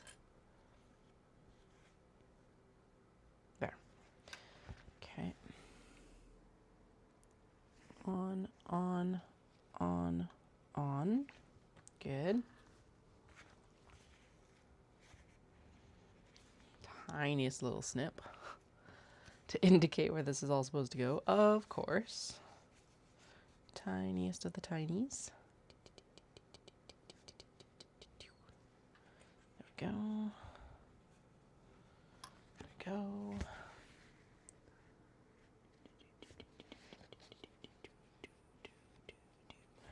Doom, doom.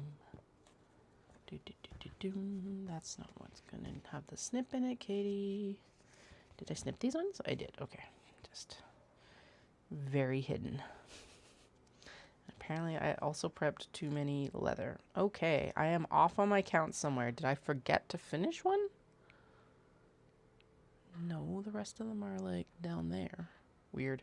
Anyway. Oh no, there's an extra leather tab. How will we ever survive an extra tab?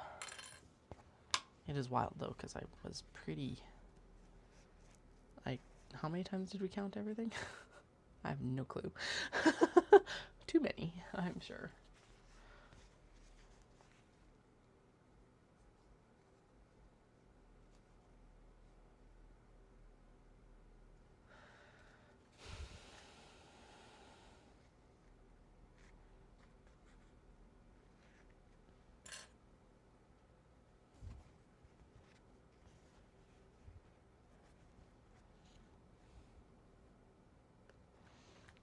Okay.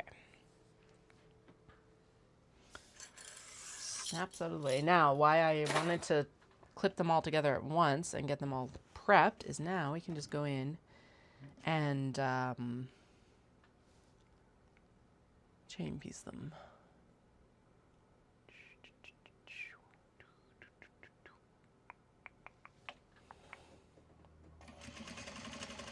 Oh, right. I was going to change the needle. La la la la la. We should change the needle. Shit. Okay, we will do that. Change the needle. Change the needle. I do have the next bobbin winding already, so we're at least at that. We don't actually need the strap connector piece anymore, so I'm gonna pop it on the chair behind me. So when I freak out about where it went, just remind me it's on the chair behind me. Needle. Needle, needle, needle. Change the needle, change the needle.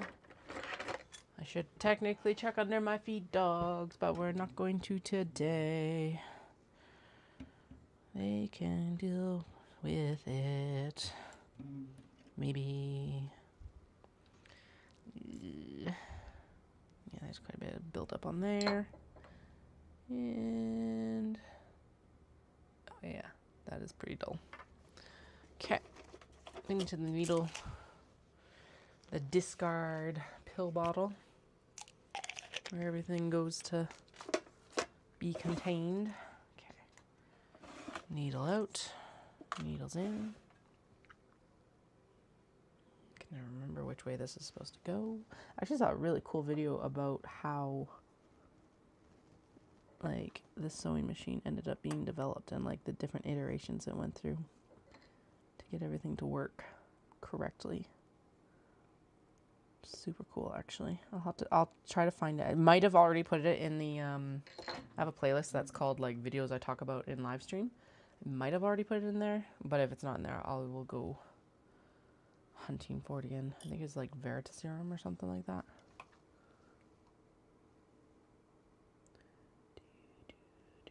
There we go.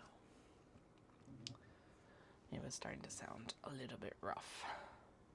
I'm not very diligent about changing my needle, but if you've been sewing for a while, you can, I'm sure you've heard it as well, of like you can hear when it starts to get rough, and it was starting to get rough, so yeah, that's better. Which it's time for a new needle. And yes, what is going through my head right now is Lion King. If that is what's going through your head too, that was unintentionally intended.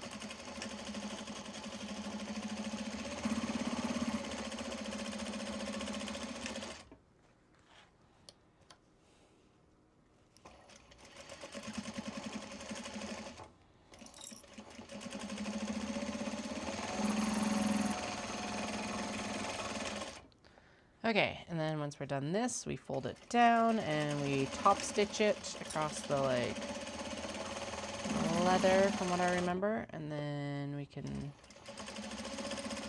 put these two together. Yeah. On top stitch, under stitch, whatever the hell you want to call it. Edge stitch.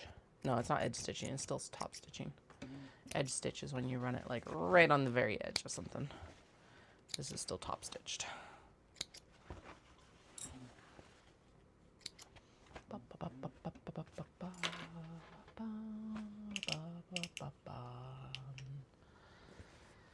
So that this is folded up and the seam runs to the inside, and then we just go across close to the seam. Okay.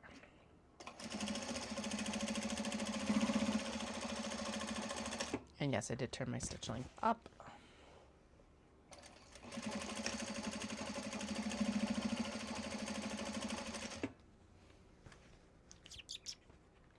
Mr. Flynn, what's up? You having issues over there, sir?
Yay! There we go. All right.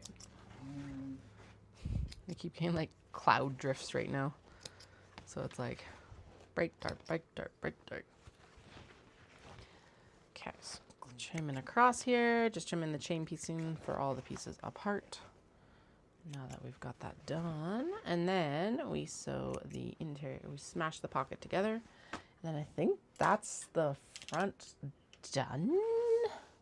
Do I dare say done? Yeah, and then we just, we had to do a couple tacking. Actually, have I been top stitching those? I can't remember if I've been top stitching the like other portion of it, but if I'm going to do it, now is the time. So let's check some of the old listings because I'll be able to tell from that. Traveler. I might be able to tell, who knows. Should be able to zoom in on the picture enough. Yes, I do top stitch that. Okay, so we're going to top stitch that. Right, that gets done after we sew in the pocket, because otherwise you can't sew the pocket in correctly. That's right. Okay, so pockets, pockets, pockets. I'm back to construction length, so we're good there, and we're supposed to be at a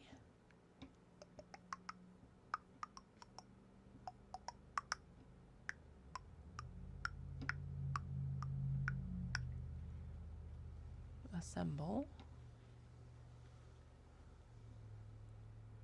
Yeah, I get that.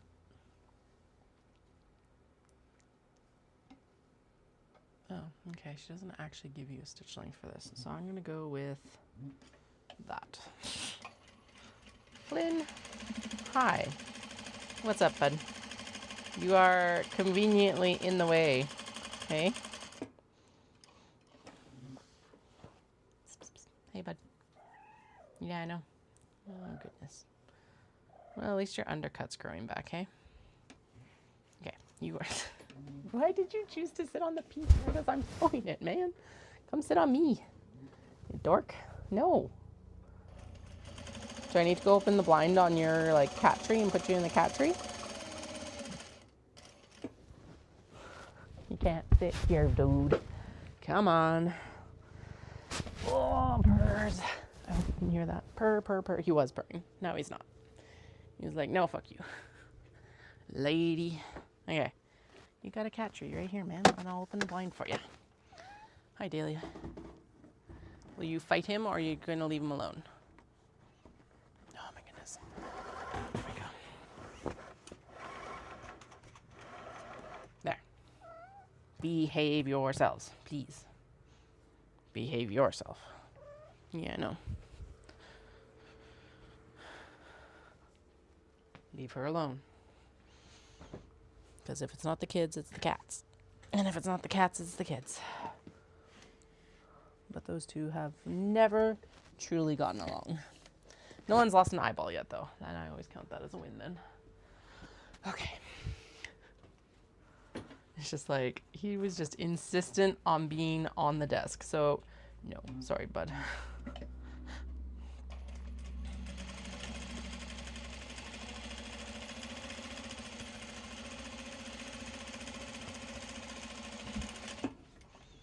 Okay, so that's done, and then what I have to do now is we'll go in afterwards and we'll top stitch this portion. It does not call for that in the pattern, but I like the visual impact of having that top stitched. So that is something that I mod on the pattern for personal preference. I love the look of cross stitching, or cross stitching, top stitching. I do love the look of cross stitching too, but that's not what we're doing right now. Brain and mouth did not connect correctly.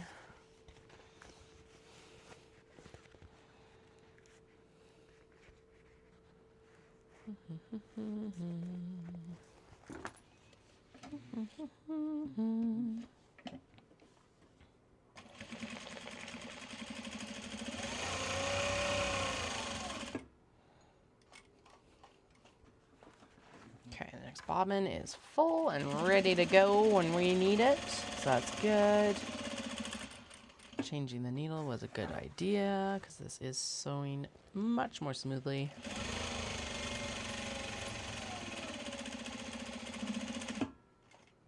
This is one of those portions that you can't really chain stitch. They all have to be done individually. Holy fuck, that poppy bag is spectacular. Welcome back. Chargers are always a good idea. I've gotten all the strap connectors sewn to the next pocket, so we're constructing pockets now. And then we have to go in and do a top stitch line. It does not call for it in the pattern, but I was just saying that's like, I like the visual of it. So it's one of the mods that I add in for personal preference.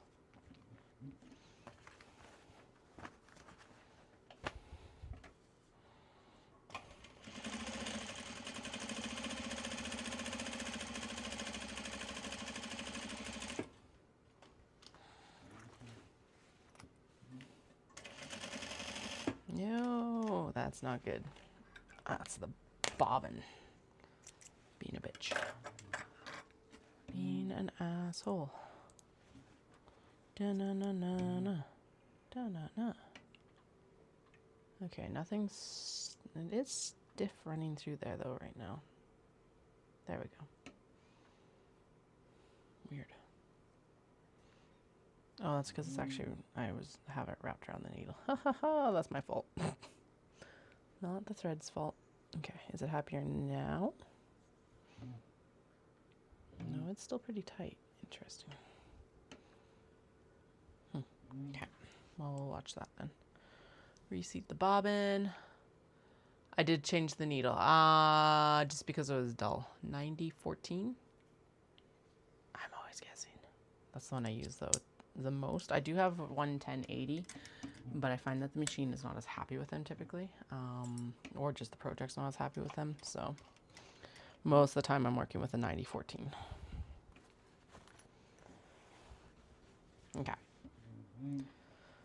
Probably what I should have done is actually like pulled off the plate for the feed dogs and stuff like that. We'll do that next week. Or, well, next time I change the needle, we'll clean under the feed dogs and stuff like that. So, or if I end up with like a lot of nesting or anything like that. But my bobbin case probably needs a little bit of oil and things, so. All right.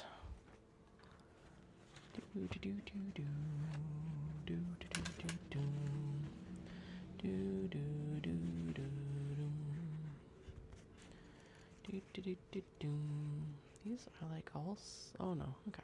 I'm like, they've all been like slightly off size, but this one's like right on size, so never mind.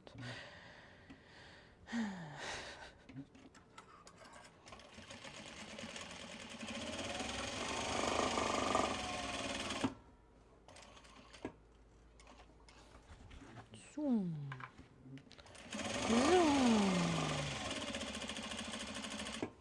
Zoom. Good enough.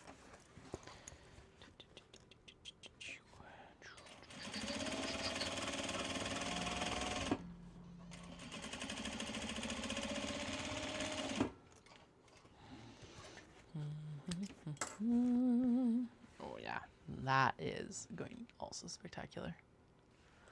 Sweet. These are all turning out extremely well. I'm very pleased.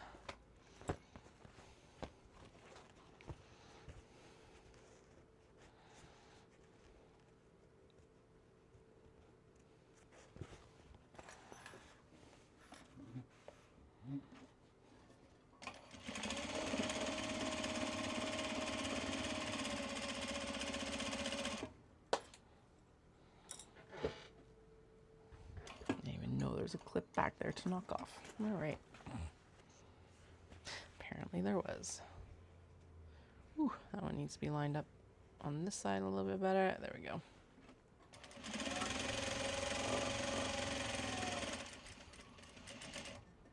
Good. Turn and up.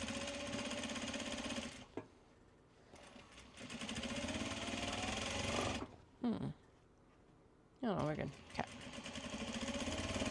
Interesting. There we go. Hi, Flynn. Please don't get on the bags again. Yeah, so that got the maker's mark and everything like that as well. This one actually has like iridescence in the OB. Oh, so good. So good. Although honestly, I don't know. I haven't had any like, this is questionable ones at all. Not that I usually do with the OB. Or to be honest, even with the cotton and cotton linen bags, once they're finished. There's sometimes when I'm looking at the fabric, like, what were you thinking? And then I make the thing from it. And it's like, oh, okay, this is far better than like expected or anticipated. And there's not very many fabrics that I'm like that anyway, but occasionally. All right, I will finish these pockets and then it's pee break time again. And then I can take my coffee cup and get it out of the way as well.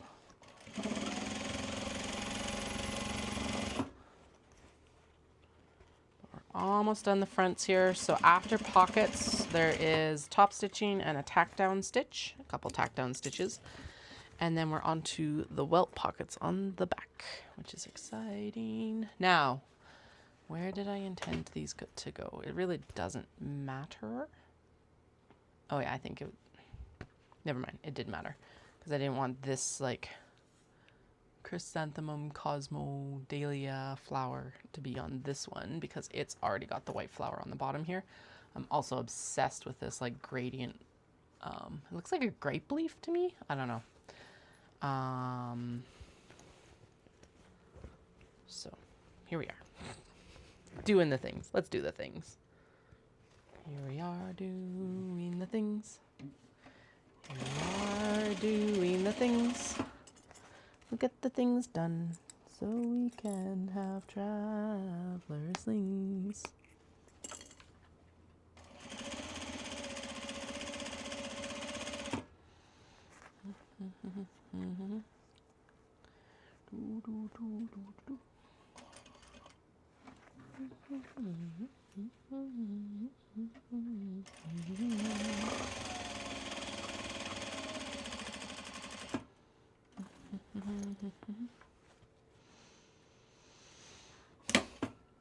What the fuck did you break on? Jesus. Okay. There was nothing that should have broke on. All right. Pee time now then, and then I will change the bobbin, and we will clearly know the feed dogs. But that's going to take more time than I have right now. I will be back in a few minutes, don't worry.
Back on YouTube. All right. We'll see you in a minute, my dear. We'll be here no matter what. We'll be here for you. Damn needle. Where's my... There it is. Okay, first things first. We're going to take the foot off the machine. Come on, footy foot.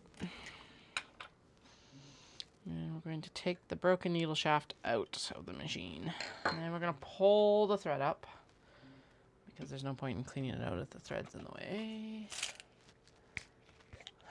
I hate having to clean up the frickin' feed dogs, but I think okay, I don't know what would have broken a needle otherwise, so let's go in and clean the feed dogs.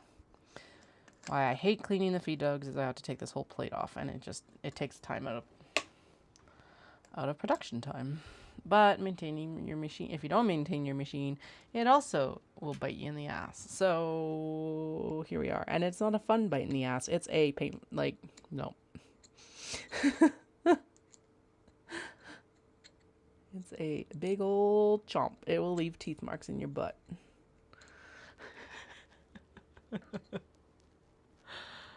Alright.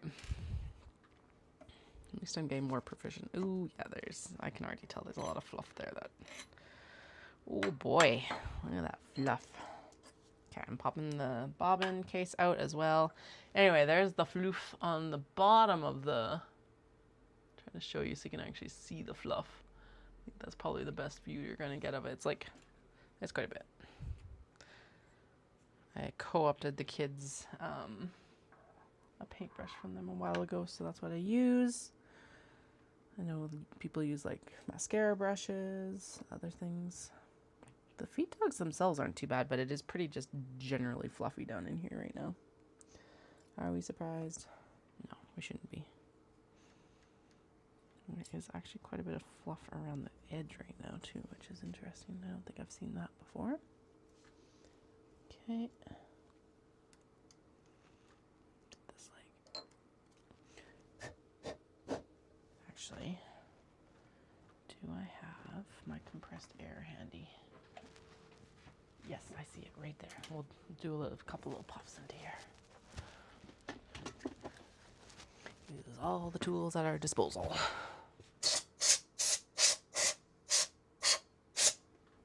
Just like blew all the fluff off of the fluff catch at the bottom, but you know. Actually.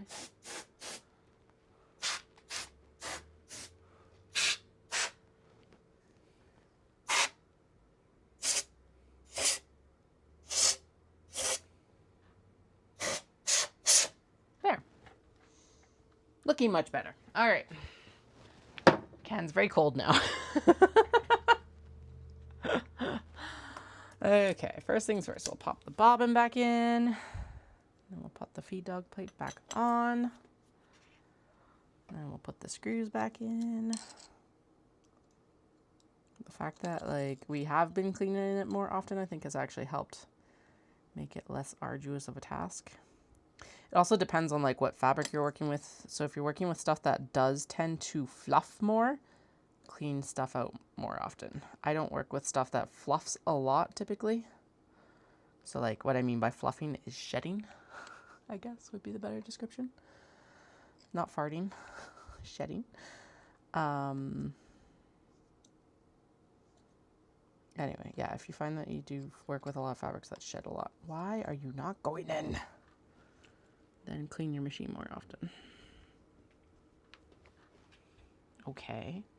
Are you specifically designed for the holes? Because I've definitely never paid attention to which hole you've come out of. Or was the feed dog plate just slightly off where it was supposed to be? I think it was slightly off where it was supposed to be. That's what we're going to blame it on. No other direction. Right to tighten. And left to loosen.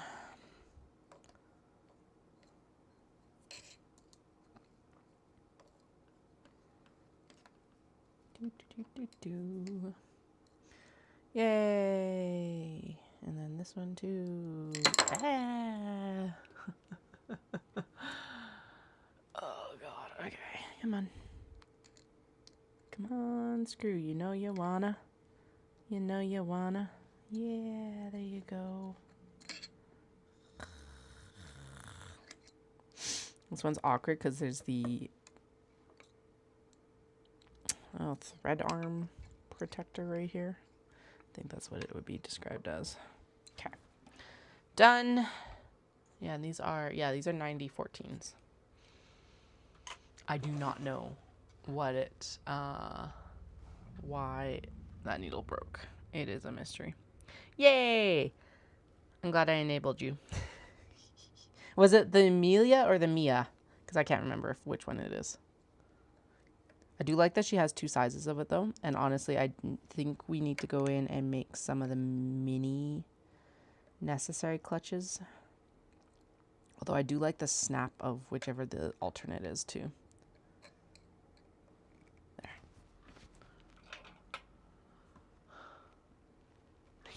You should do it. Let us know and then we'll come watch. That would be a lot of fun.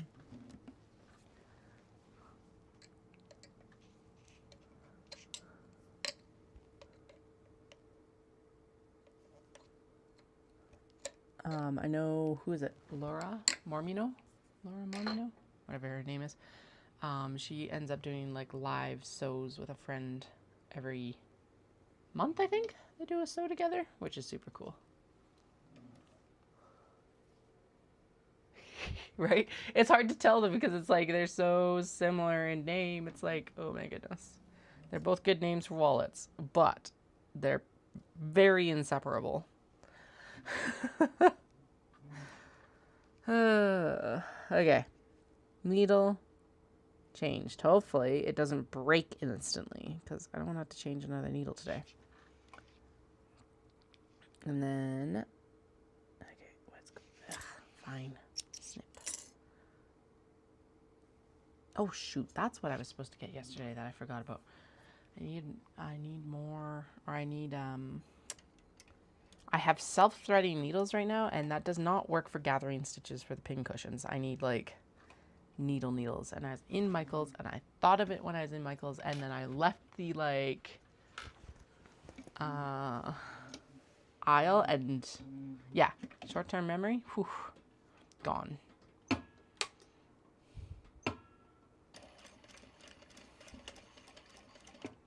All right, let's hope that that is better.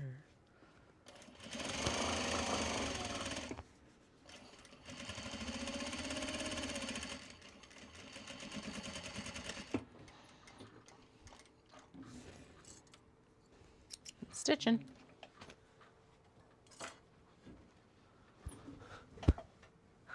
Well, I know it's not Lauren and Brittany. It is Amelia or Mia. I just can't remember which one.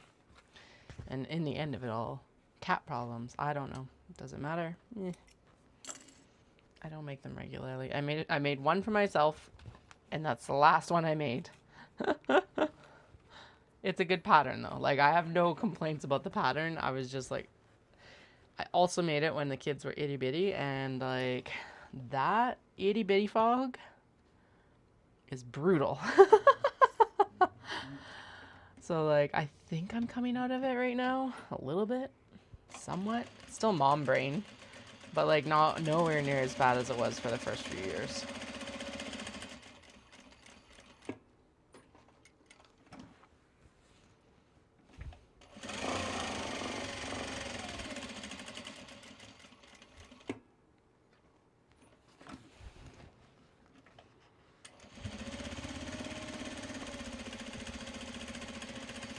And again, sometimes it's just like the amount of practice stuff takes at the time isn't necessarily worth investing in for the business right away. It's better better sometimes just to have a natural progression to that spot rather than trying to force it sometimes.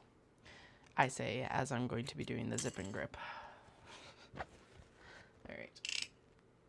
I'm going up for top stitching. We're going to chain piece the top stitching across all of the tops of these bags.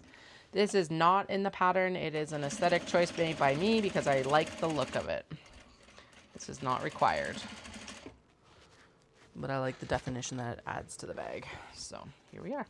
That's what we're going to do because these are my bags and I make the rules, kind of.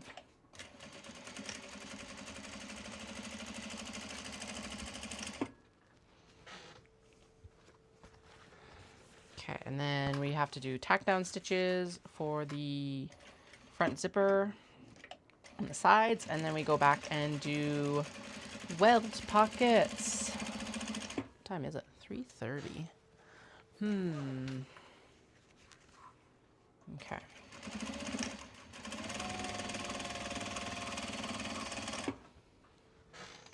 I think we might actually be on track to get these done tonight. Probably famous last words. I probably just jinxed myself, but we might actually get this done. Which I was not anticipating getting all of these done, which is super cool. Oh, there we go. Thank you. Sorry, I was like, I'd forgotten that I had even said that. Speaking of short-term memory.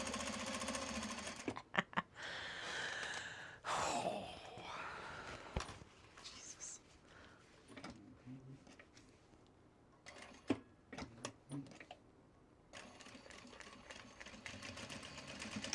Why is that so much higher? Weird.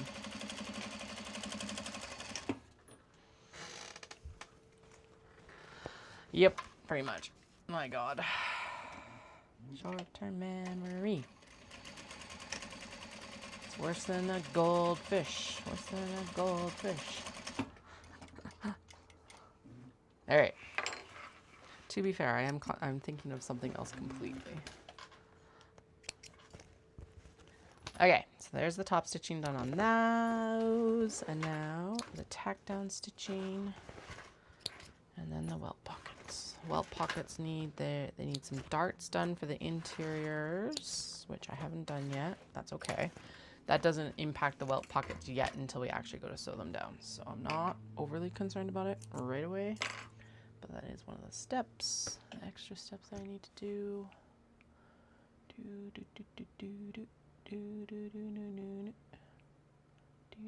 Okay, long straight stitch down here so that we can tack down the pocket.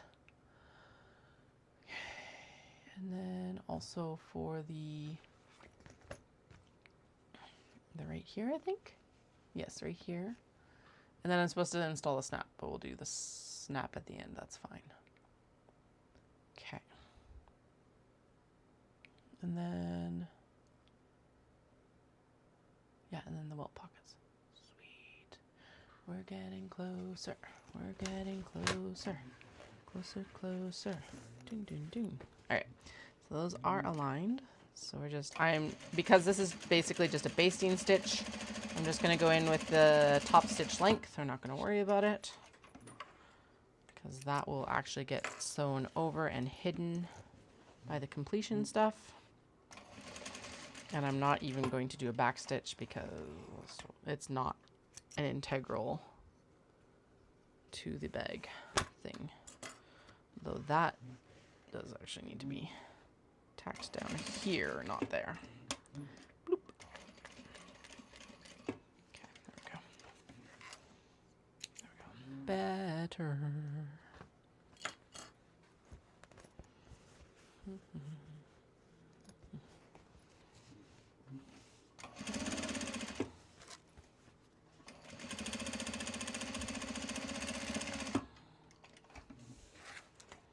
Oh, that flower right here came to like perfect position.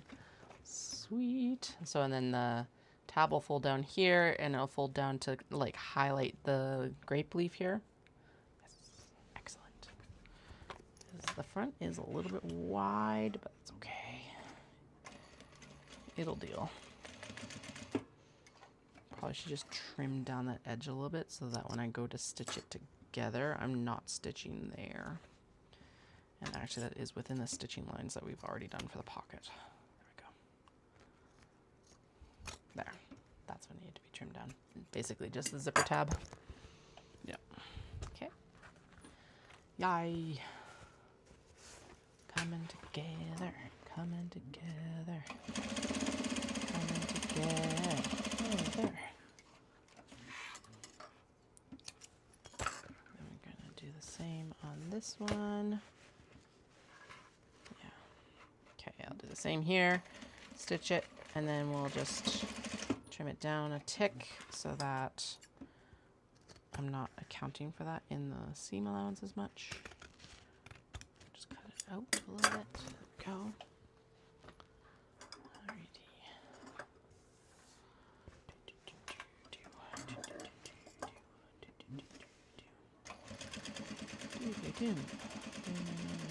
I don't know why, but that song's stuck in my head right now, but apparently we're bananas. I'm a banana. The bags aren't bananas. Maybe they are, though. Who knows?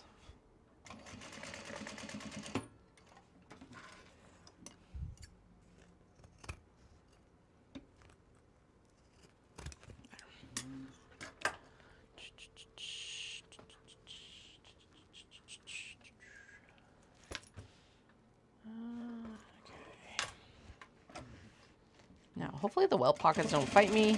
They usually don't right now, but you know, there's always a possibility. But if they don't fight me, we are going to be extremely close to being able to have these all done. Which, yeah, that's super exciting. Considering that what we cut these out this week to be like, let's get these done for Saturday. As per usual. Right to the last minute. Good to the last minute. I also forgot, in some ways, how busy this week was going to be. So, that is my fault. I forgot that we had Stampede on Friday in some ways. I've been so excited for Stampede. And then I forgot we were going. So, oh well. We'll just deal.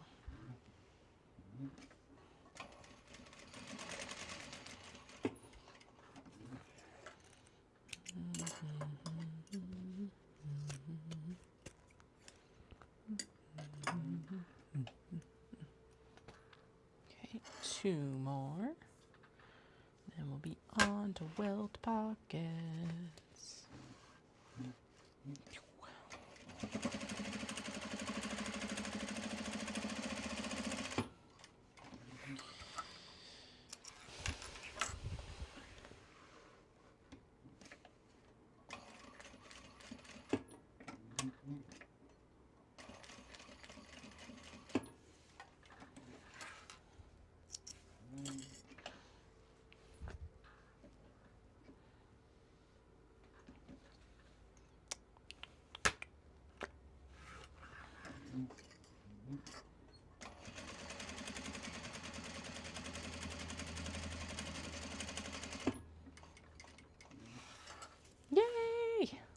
Last front stitch.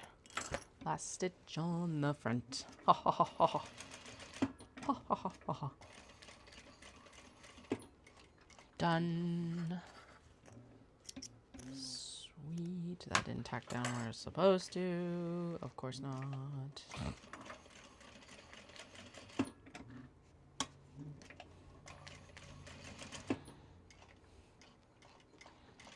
There.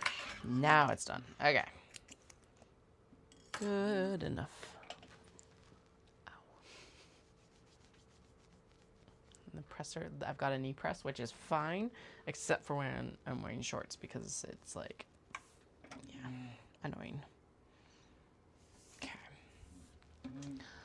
So, now, on to the welts. I guess I need the actual thingamabobber. The template again. Template. There's the template. And then the template for the darts. I think it's here somewhere. I hope it is because I don't want to. Oh yeah, it's down there. That's right. Okay.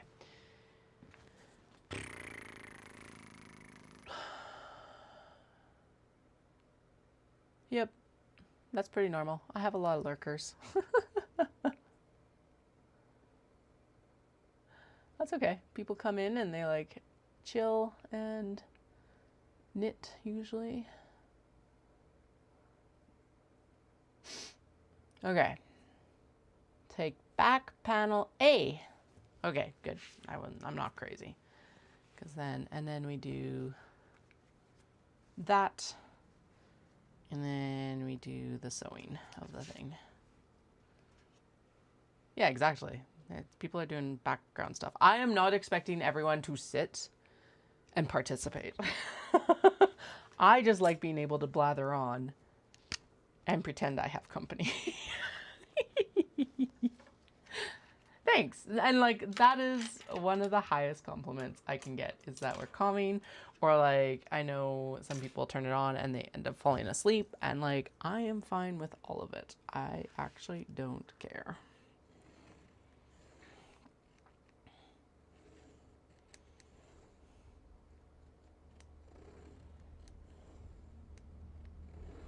Okay. Weld pockets. Weld pockets. So that's the box. We're going to sew the box. We will mark these individually and then sew them individually. I will turn it down to a construction length before I forget again. Good. Yeah, good. And then we're going to go down.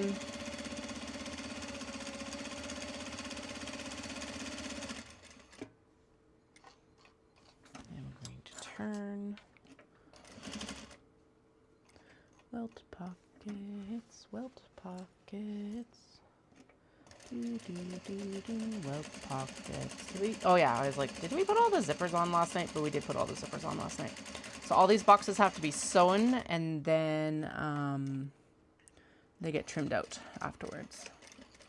So that'll be the next thing afterwards. But I will sew all of these, and then we will trim them all at once, because that's part of the production. Okay.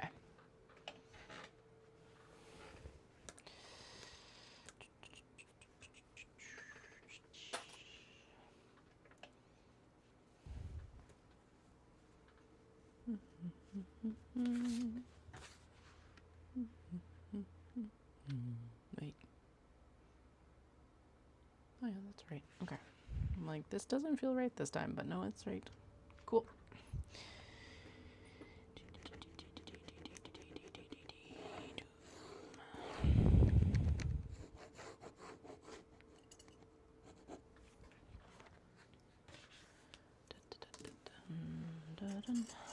Dun, dun, dun, dun.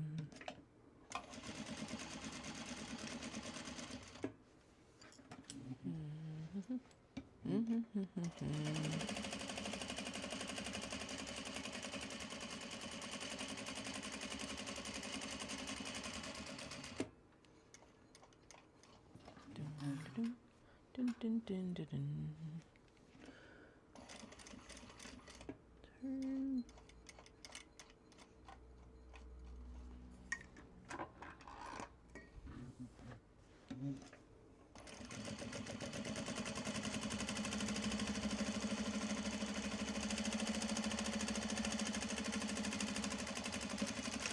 So I think we decided to play a little bit of a dangerous game with our flights out to Japan, because now WestJet is flying direct year-round. I think like 5 or 6 flights a week sort of thing. Basically every day except for one, just because that's how the week schedule works out. But Dallas can fly out on the Monday, and everything lines up that he should be able to both fly out, and then we just get on a plane to Japan on the same day. Dangerous? Yes. Worth it? I think so. Here's the thing. Anything that really realistically will delay him out of work will probably delay Calgary as well. So like, yeah. And then I wonder actually if they're able to book him straight through. Oh no, they wouldn't. I need him to actually like stop over in Calgary because we had to put his bags on. But I wonder. Yeah, I wonder if he could be booked, or like if they could make a note of a connecting flight sort of thing. That's what I would want. Not necessarily that he books, because he'll fly WestJet out of work as well, because they're the ones that fly the flight on Mondays. But the thing is too, is it's like, okay, so the flight is supposed to arrive at like 9:30, and the flight leaves at 2:33. So I think we got enough buffer.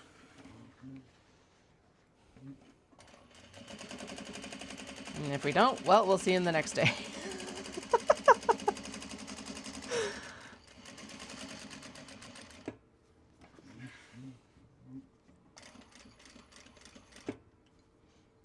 He knows how to get around.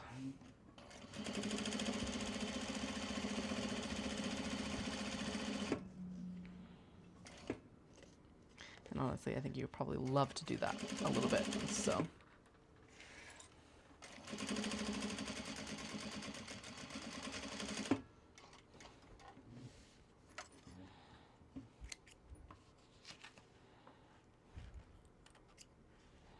Oh yeah, actually what we can finish up for Traveler Slings is we can do those vase ones next week. And then there'll be new ones without there being, we can do the vases and we can do the white stitch ones that are down here, because then there's no cutting involved in getting new Traveler Slings ready next week. That's what we can do. I think, I don't know, we'll see how this next week goes. Kids at least are in school full time next week. That's part of what threw the wrench in the plans this week, is that they weren't in school for like Thursday, Friday, and then of course they were home for the weekend as well. So it was like 4 days of children. And I'm like shockingly not as tired.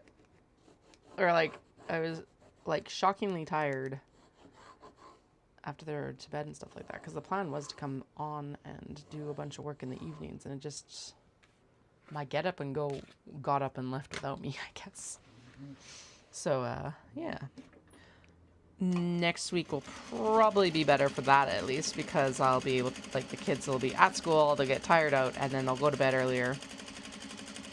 And I won't have to have, like, emotionally regulated as much. So, look forward to hopefully some later streams next week. Because we are in kill myself season for a little bit here, so that's okay. Hopefully it doesn't have to continue all the way to Knit City. Hopefully we can kind of do like 2 branches of it, because you know Knit City always kill myself show, so.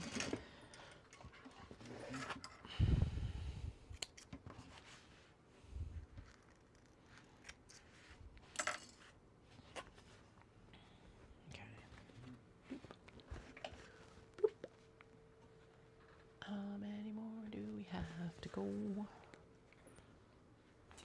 Actually gonna move those out of the way, and the clips can go away.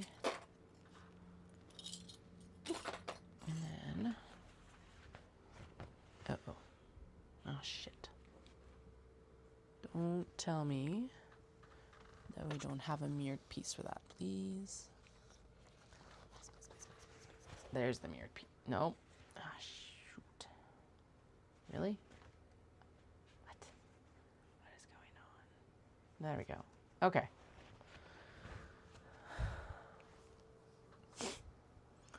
Sewing is hard sometimes. Pattern placement is really hard sometimes. That's probably the better one.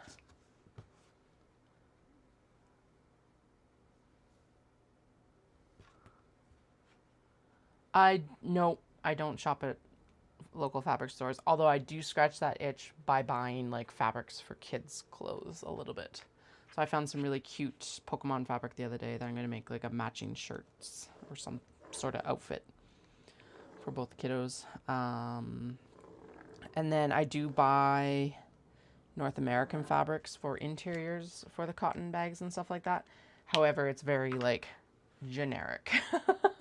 Paw prints or like a blue marble. Actually, it's, right now it's beige marble and blue marble for pockets because we used up all the paw print fabric. I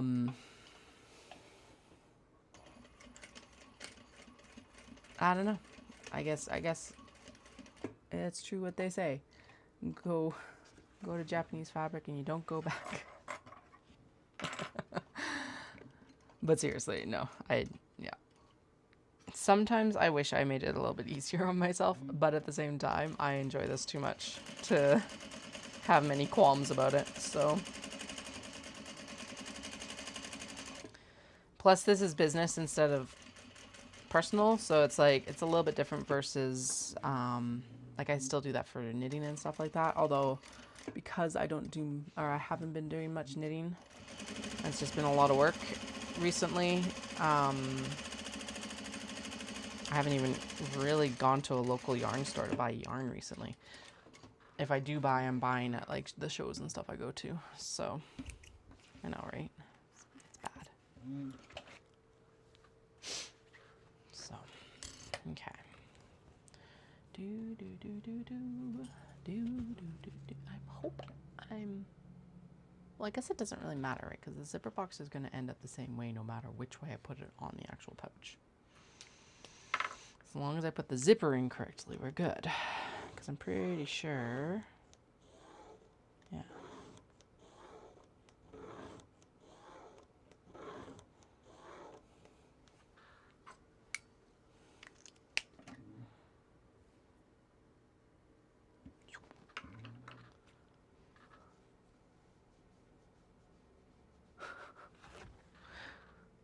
Not quite like that implies, but definitely Japanese fabrics.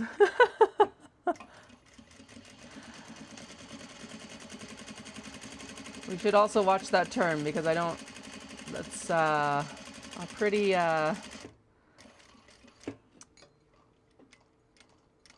specifically timed term.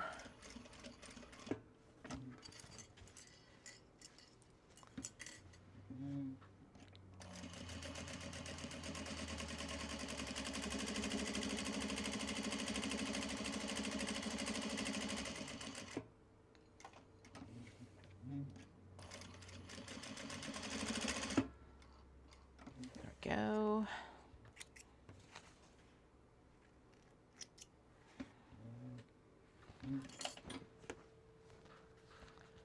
And two more. Two more. Says extra interfacing. Okay. All right, let's get this in here.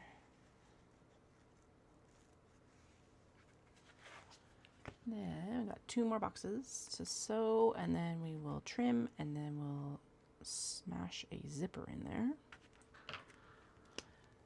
And then we'll smash it together, and we might do it. We just might do it. It's exciting. And then, yeah, we'll see what actually ends up happening for, we're going to have to do another cut probably for Omatsuri, which is 2 weeks from now.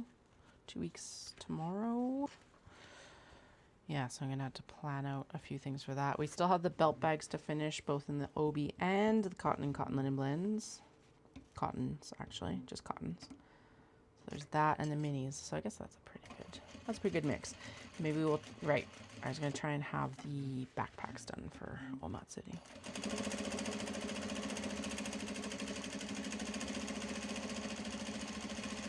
All right. Turn.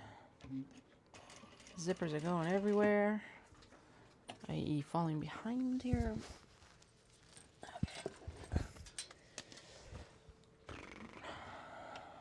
And then we're going to turn again. And down we go.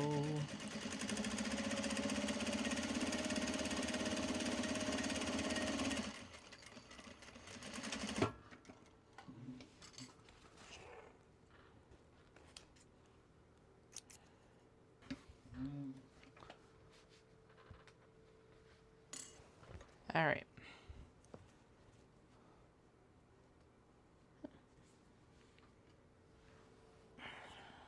Last one. And then we go to zippers. And then we're done with that. Well, not quite, but what time is it? Oh, it's not even 4 o'clock yet.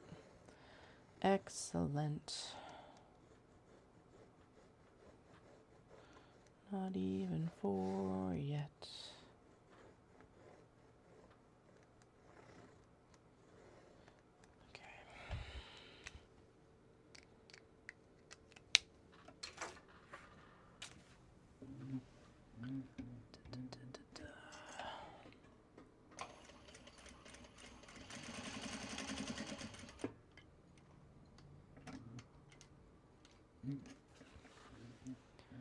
Turn and go up.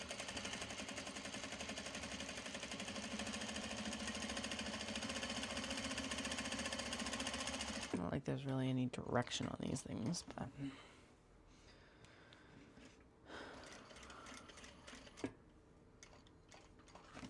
it's like short side, long side. That's it.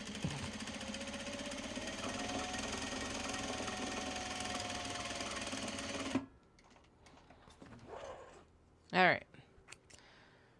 Now, you can technically mark this, but what I do instead, because we've done so many of these, is I line up the edges of the boxes, and then I make a cut in the middle here.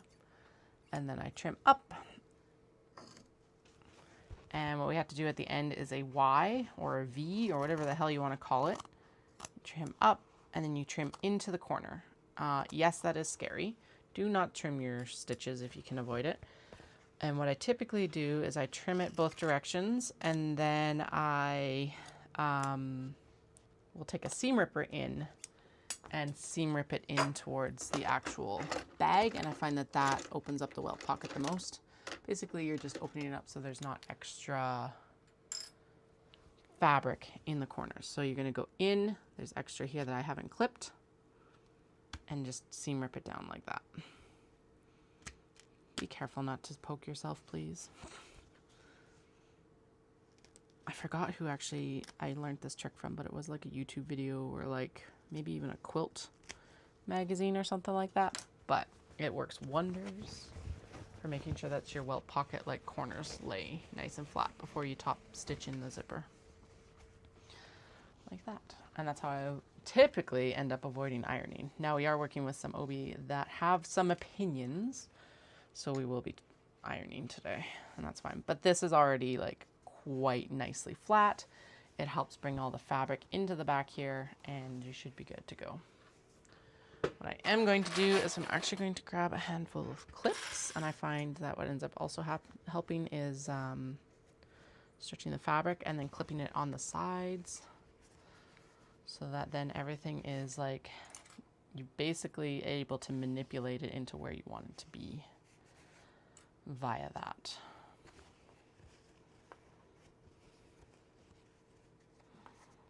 Go.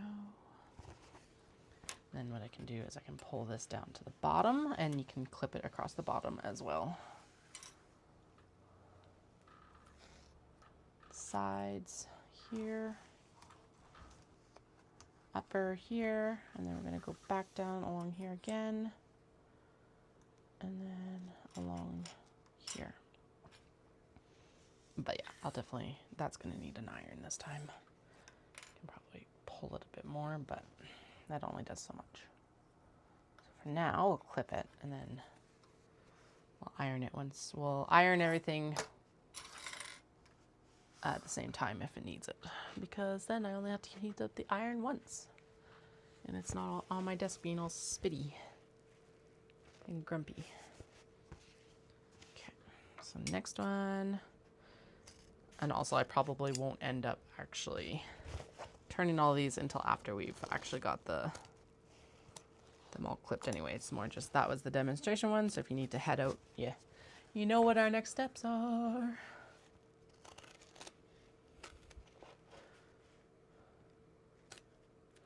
But yeah, that'll get ironed, and then the next step after that I will do is I'll typically throw tape on the zipper, because I find that the double-sided tape helps obviously with holding everything in place while I'm top stitching the zipper in.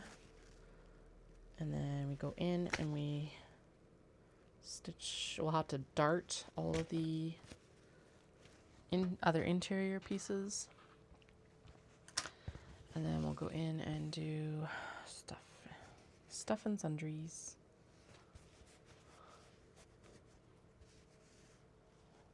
Sweet.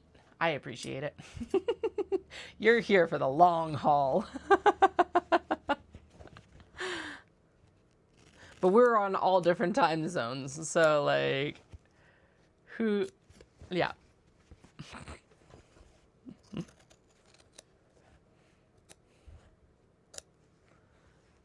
Considering we're 3 hours in, I appreciate that. And I probably will be working until about 5:30, so another hour and a half before I need to head out. So That was into the V, not into the actual like area I need to do stitches. Thank you. Come on. Oh, goodness. There we go. Right? Yeah, that's better. All right. Here, in, down, here, in, down. Good. Okay. That's 3. Almost halfway. This one will be over halfway. Yay. Ooh. There's a red helicopter heading out. That is not necessarily a good sign. So now, yeah, the pattern gets you to draw a like Y or V in each of these corners, and then a nice tidy halfway point line and all of that. So if you're not in production for these, have at it. And I would actually recommend doing that. We're in production for them, so I don't do it. And I find that this is just as accurate or even more accurate sometimes than trying to follow a line that I've tried to make straight. I did at one time mark all of the lines, but not anymore. Long haul. 18-wheeler. My youngest is obsessed with big rigs right now. It's like, so every time we see a moderately larger vehicle, they're like, oh, is that a big rig? And it's like, no, that's like a cube van, or no, it just has a like cab front, like a truck front or whatever. They do love to call the, oh, they're like not a cube van. They're like the step above the cube van, like the medium size, like U-Haul sizes and stuff like that. And I'm like, no, big rig has like more wheels and all of this. But one of their favorite shows is Blaze and the Monster Machines. And so it's this monster truck that changes into different vehicles, and they learn about applied mechanics. So yeah, it's always like, is that a big rig? It's like, no. I guess when we're driving out to Victoria in August, we'll need to like, that's what we'll keep an eye out for. It's like, all right, watch for big rigs. They'll probably be on their iPad most of the trip, but when they're bored of that, they can watch for big rigs, especially hauling over the Coquihalla and stuff like that.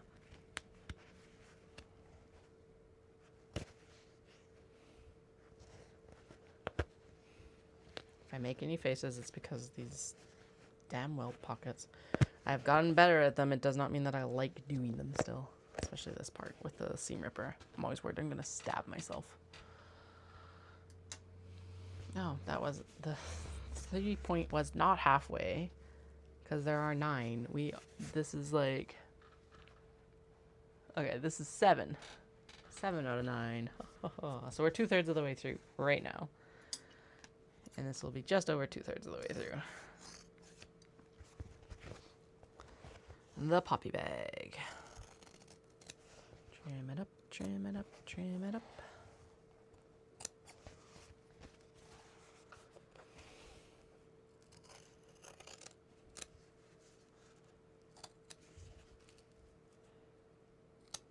Good. I do find the seam ripper into the corner and then in towards the V. The main plus to it is that typically it means that you don't end up accidentally seam ripping your stitches.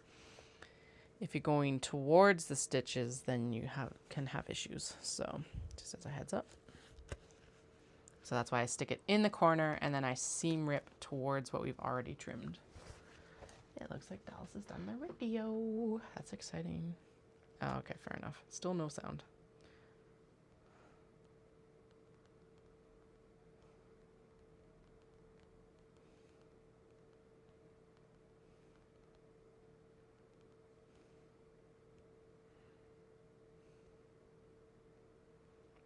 Yay, my Michael's order of the mat is ready. That's good. Oh yeah, I should text him the recipe for dinner tonight because he's on dinner duty. I haven't like, so I count I'm on a weight loss journey right now, and also trying to make sure that like I'm fueling correctly for the amount of exercise I'm going to be ramping up into for the half marathon, but trying to like lose weight in this month in between. Blah, blah, blah. Anyway, the plan I use, my Fitness Pal, actually has a really cool feature now where you can get them to plan out your meals. So it's like, one of the things I really enjoyed about HelloFresh was not necessarily that they delivered the food to my door, although that was a perk when the kids were smaller, but you could just go in and select your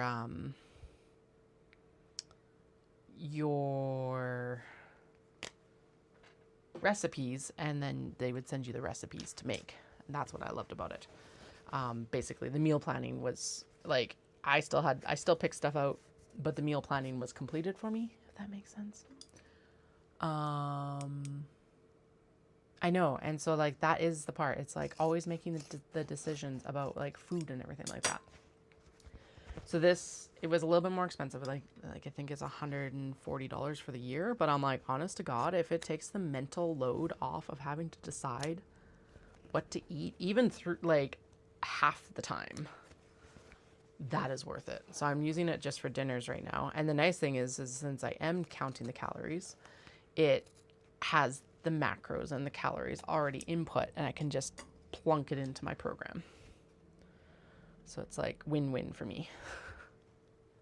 My Fitness Pal. And it's their premium plus plan or whatever. And you can tell it to like plan breakfast, lunch, dinner, and snacks. You can tell it to just plan dinner, just lunch, whatever. We found having it plan breakfast and lunch and dinner for us a little bit too intense, because most of the time we just eat like sandwiches and stuff like that for like lunch, or like bagel for breakfast or whatever. So dinner was the best one. But like we've had, what was it last night? It was like pork with peanut sauce. And like, that's the other nice thing, is it's like with coconut rice, no less. And that was the awesome thing, is it's like, I can eat this on this weight loss journey this time, and like, it just diversifies my meal plan more than eat some turkey breasts with steamed broccoli and a carb such as rice. And that was part of it too. The dinners were definitely better than the lunch suggestions that we got. Anyway, tonight we've got crunchy Southwest chicken tacos. I'm like, okay. And it's like a rotisserie chicken you shred up, and I think you mix it in with taco seasoning and like stick some tortilla chips in the wrap with it and stuff. It sounds really good. I'll report back later, I guess. All right. We are going in here. Well, and that's part of it too. We're turning the well pockets. It's like a successful reduction in food is only going to happen by creating habits that are successful. And so if I have more diverse options, I'm going to be more successful. Oh, exactly. And that's the other thing. And it's not like I can't go in and find other meals on different websites and everything like that, but it streamlines everything so well. And like, I'm not going to be so militant that we're going to go to Stampede tomorrow and I'm not going to eat my mini donuts. In part, we're going to be walking a lot. And in part, it's like, that's part of the point. Right? So anyway, it's nice. And it's like, and then you can pick out, it's also really nice because it will build stuff around like food allergies. It'll build stuff like if you're pescatarian. It'll build stuff in based on budget. So like, and time. Like if you need easy, quick meals, they've got like a 30-minute option. Or if your budget's really tight, it'll like change the budget around, and like you can tell it how often you want to eat leftovers. So if you only want to cook one dinner per week, it'll tell you that. Be careful with that, because we definitely had stir fry last week where I was like, it did not cook well. So just be aware that it best laid plans sometimes. But yeah, I did not stir fry. It stir steamed because it was like 8 servings, which, hey, that's on me. It was still delicious, but it definitely was too soggy. But yeah, and that's the thing. I think it's a more realistic way to build the habit of like because diverse foods means you get diverse nutrients typically. But you can, like I told it, I'm like, I don't want anything with cilantro. I do not like cilantro, right? So, oh man, fried rice is so good. This was like stir fry noodles. So you boiled the noodles in, it was spaghetti noodles, in like soy and like flavor, fish sauce and something. And then, but what ended up making it oh, that one just broke. What ended up making it stir steam was the cabbage in it. There's like, yeah. Because of course cabbage releases a shit ton of liquid when you cook it down. So, still tasted amazing, just was not stir fry. It did, however, stir fry up, and I think this is probably where it shines, same as what fried rice is supposed to do, is the like second and third day sort of meal. So Dallas basically stir fried it up in the pan the second day and added some crisp, and it was really good too. So still fine. It just wasn't stir fry, it was stir sog. Yeah, there's that. Spinach was one of the ones on the list the other day. Like, well, I can eat a crap ton of spinach. It'll be good. Yum, yum, yum. So yeah, I'm having, it's nice because even if I don't use it every week, I can use it at least on the weeks that like Dallas is home, and then I can just message him the recipes from it. So that's even better.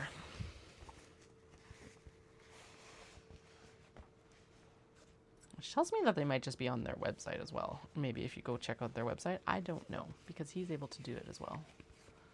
But, and also, sorry, I just saw the bok choy comment again. It's like, bok choy is just also delicious, because it's such like a flavor vehicle. I love veggies that are flavor vehicles. Broccoli is still one of my favorites. And actually, it's my kiddos, one of their favorites as well, which is nice. There's a restaurant around here that does spicy broccoli, and it's so good.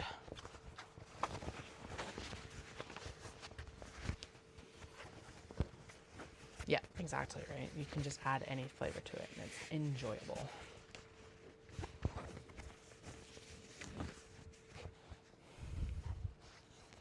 And then the other nice thing is I can choose, like, pick and choose around what's more in season and stuff like that. So it's like if apples I know are super expensive, I can be like, well, we're not eating apples this week, or whatever berries inaccessible, and we can swap it around and stuff like that. You can also tell it how many, like, so if you have more people in your household, so obviously we've got the 2 kids in Dallas sometimes, I can tell it each week when Dallas is home or if he's not. And I can also tell it, that's part of what did mess up the first week. It's like, it was like full servings for the kids, and they don't eat. They are pretty adventurous, but they're still preschooler kindergartners. So some of the things they absolutely adore, some of the things they do not. Which is fine. We all have preferences. But yeah, I've like reduced their size to like half.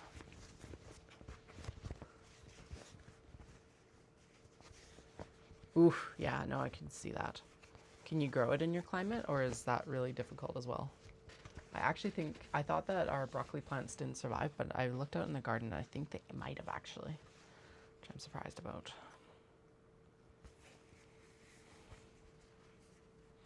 Do you ever do like the big Costco run sort of thing? We used to live, so we weren't super remote, but we used to live in Belmont, and so it was always the debate: do you drive to Prince George for 3 hours, or do you drive to Kamloops for 4? And I know Mom and Dad used to do like massive shops at that point. I know that doesn't help a lot with veggies, but because they go bad so fast comparatively. Worth a try, maybe. Let's see why, like, yeah, if you garden. I don't know. We are attempting this year. I don't know how well it's gonna go.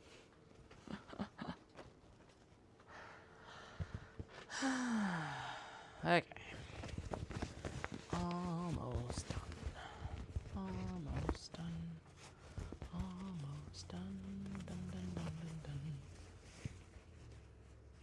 Oh yeah, that's fair. It is, yeah. We at this point don't have the budget not to do Costco trips with the kids. Especially because it's like I ended up doing packaged snacks and stuff like that, which I know I could bake them, but it's like the time cost balance for us. And I think it's reduced our grocery bills. They have all your receipts in the app, and so I was adding everything up, and I think it has actually reduced our grocery bills quite a bit.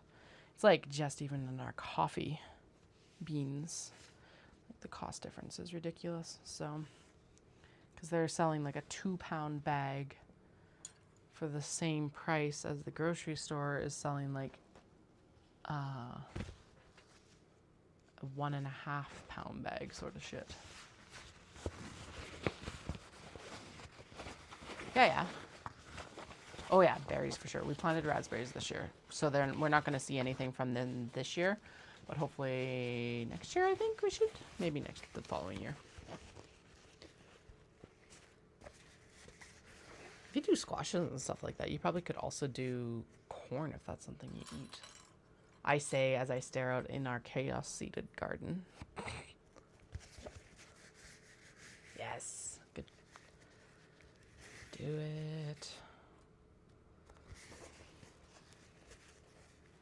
All right, Dallas is on his way home. I don't think that should impact us too much, but you may hear some elephants running around upstairs.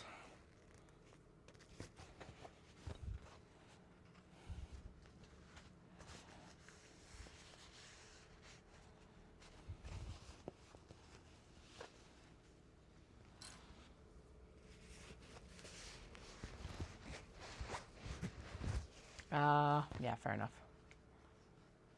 Yeah. Swampland and corn are not two things that I think mix very well. That is correct. It's not exactly what I envision when I think of corn. All right, those are all the welt pockets sewn and turned. No, most of them don't actually need to be ironed. I wonder if we need to iron any of these. I think we're pretty good. Swamp corn. Oh, interesting. It doesn't finish the kernels. I didn't even think about that. Actually, we're going to probably add one more bed next year. We did like semi-raised beds into the corner of our yard. No, none of these need to be ironed. We're good. But actually, it would be cool to add, like, we're going to add one more bed, but it would be cool to do corn. Right, this year we've got pumpkins and, what do we put in? We put peas and beans on this side, and I think cucumber? I don't remember, actually. I do know I need to put up a net so that they grow up the net. But then this side, we're trying cauliflower and broccoli. I don't know if they survived, though, or not, because it's like, I put them in, and a lot of stuff went through transplant shock. And then we chaos seeded beets and carrots and something. Onions? I think there's onions in there. Oh, and lettuce. I don't know if the lettuce is doing very well because everything's really tall. Dallas was like, we need to weed it. And I'm like, I don't think we need to worry too much because there's so many plants in there. I think we're okay. Okay, I'm just going to give him a heads up that I'm on stream.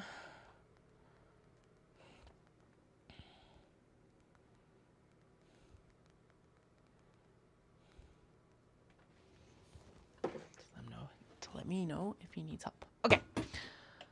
The next thing. Let's move. Let's keep moving, or else I'm going to fall asleep. Don't know how. Don't know why. Well, I know why. It's because I was up too goddamn late last night. Because it was like, I ended the stream at a reasonable hour, but then it's like always the wind down still from that, because it's still work. It might be work that I love, but it is still work. So it's like, okay, I need to like decompress a little bit. Okay. Pockets. These all need to be darted. There was a couple pieces in here that did not, but the majority. 1, 2, 3, 4, 5, 6. Not this. rest of it is. Yeah. So, damn cat. If it's not the kids, it's the cats.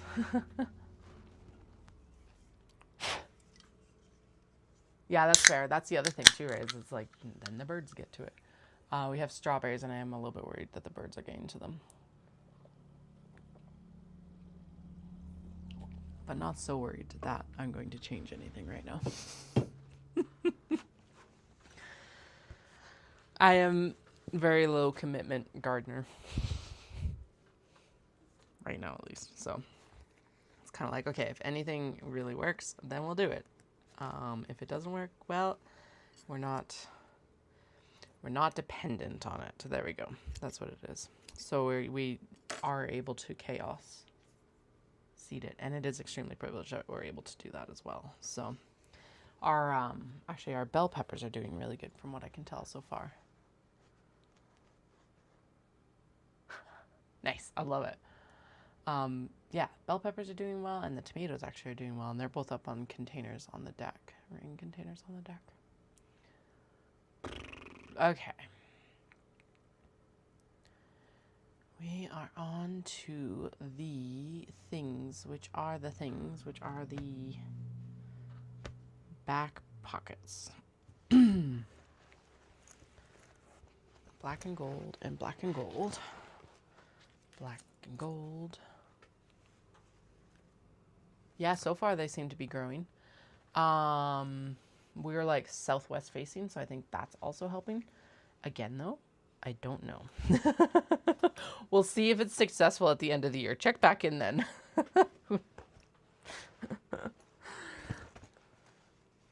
We're trying, though.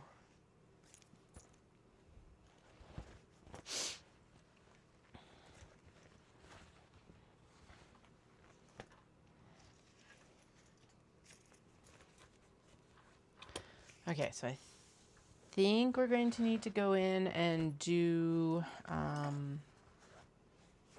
usually what I do is some double-sided tape, just because it looks, or it just makes it easier to install the actual zippers. Oh, where'd the rest of my zips go? Oh no, we definitely put zippers, or zip pulls on all of the zippers, so where did they go?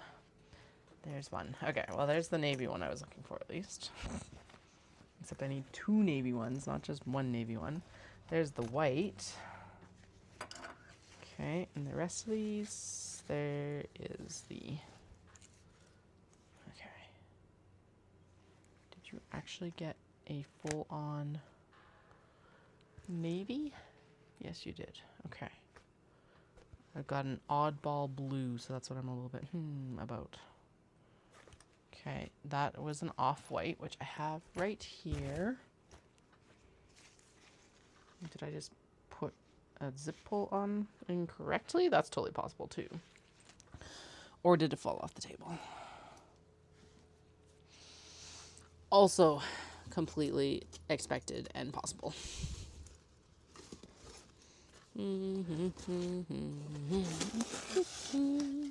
Nope. And none of these have zip pulls. I think I just... Oh, there it is. Ha ha ha, I win. There it is. Okay. Tape, tape, tape. It's right here. Tapety, tapety, tape, tape, tape. Tapety, tapety, tape. Tapety, tapety, tape, tape, tape, tape, tape, tape, tape, tape. Okay.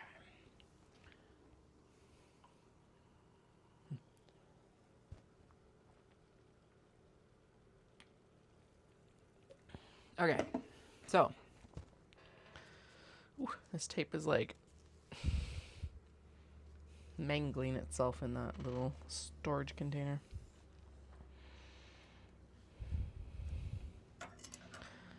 Now, how many do we have again?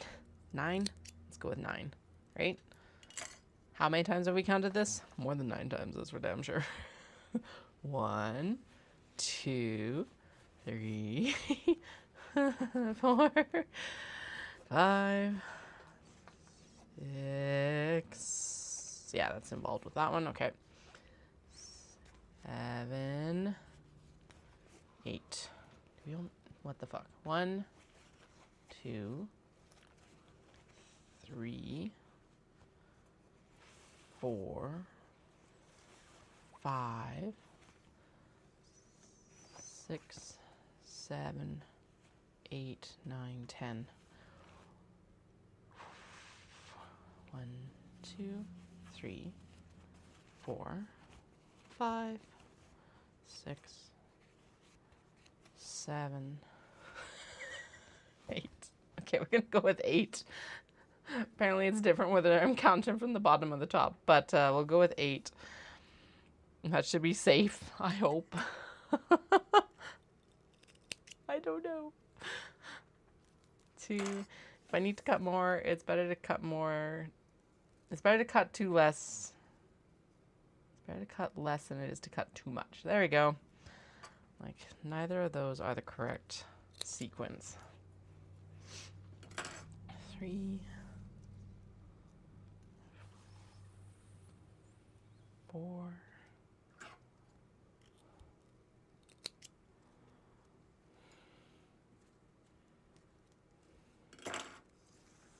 Will we do it? Who knows? 5.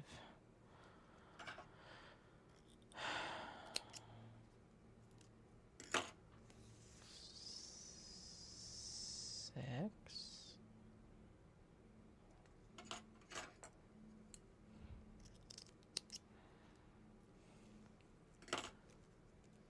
7.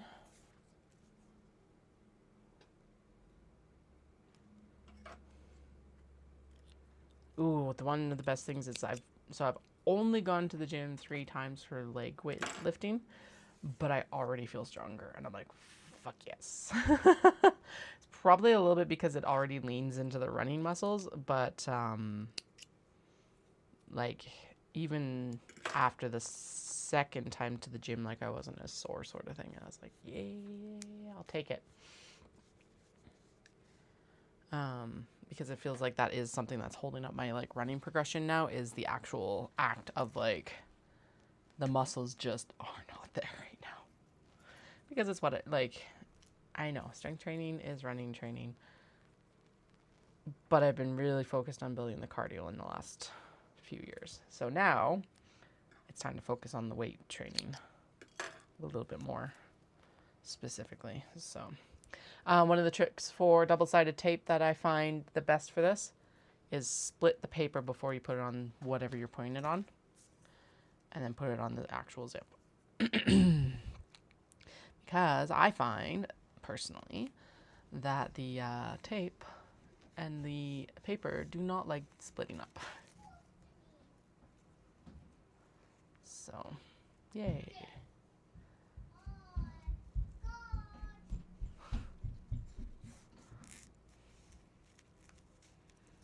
Alright, let's get this on the zipper, hopefully. There. I think, yes. Yeah, I did it. Okay, good.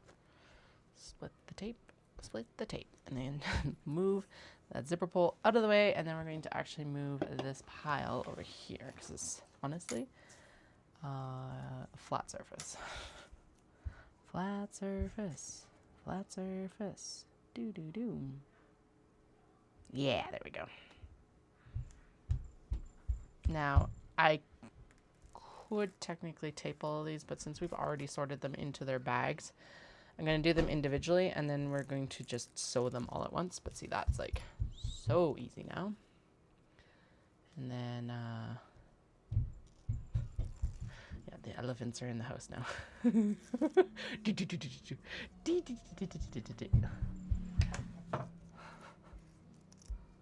And instantly fighting as well. Okay. Move the zipper into line here. And then, so, gentle placement now first, then flip and finagle. Because that more or less puts it into the right position. And then we're going to press this down around here, and then what it does is it helps hold the zipper in place until I go to sew it. In theory. It does actually help quite a bit. Okay. why I pair them up like that is in part because then, oh shit, it like fell off the desk and it also took the zipper with it. But anyway, there it is. Is so that I can actually match the, yeah, sorry. Can you actually hear them that well? Oh, it might be time to put some like, sound dampening on the ceiling then.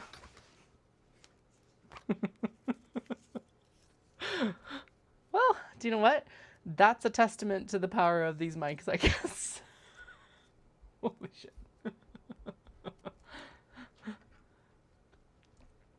Yep. It's the same as cats. The like tiniest little things, but they're like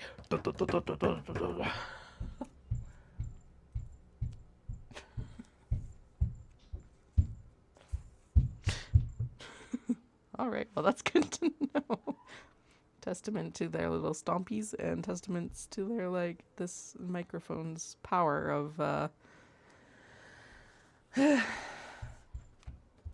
power of sound magnification. Flint's over here like, I would prefer not to worry about this power of sound magnification, thank you.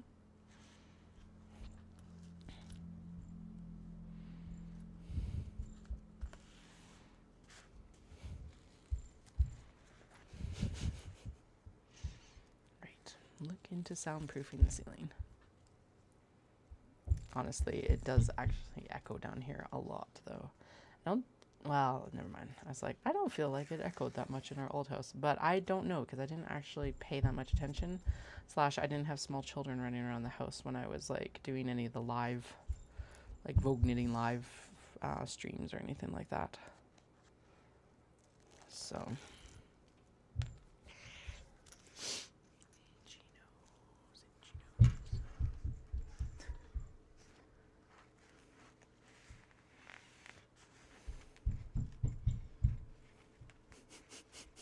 And of course they're like right over top of me. Yeah, I'm in the basement. We have a walkout now, so it's like nice and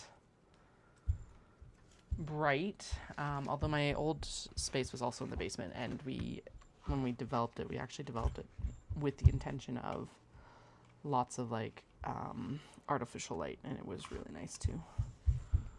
So, but yeah, so it's like living rooms are stacked basically, more or less.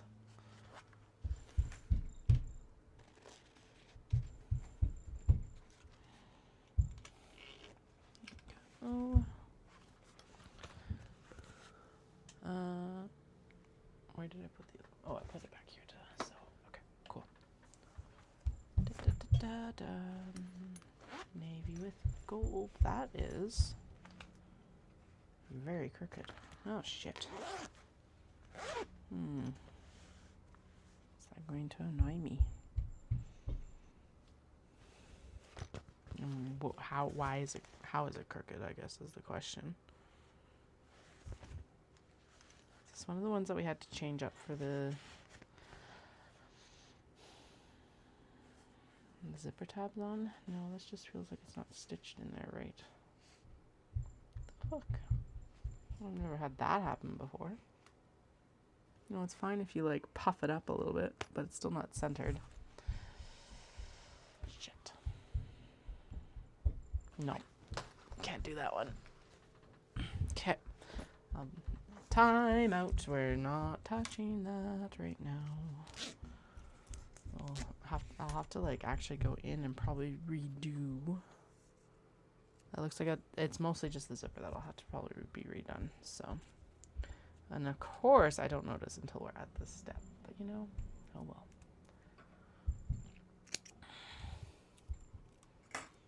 Into time out. Into time out. Boom, boom, boom. Into time out. Alright. I adore this teal color for this, especially with the gold. It's really nice with the silver too, but this teal and gold is fucking amazing.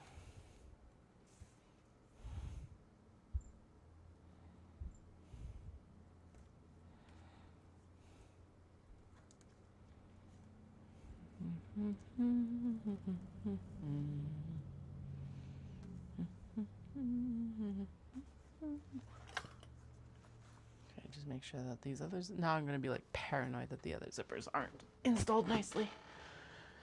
Oh well.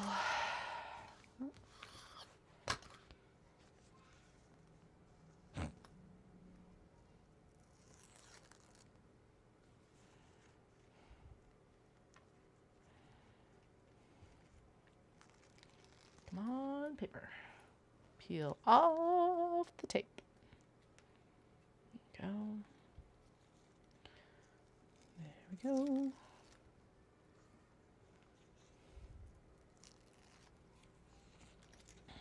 No, got clips all over the damn place. Get out of here.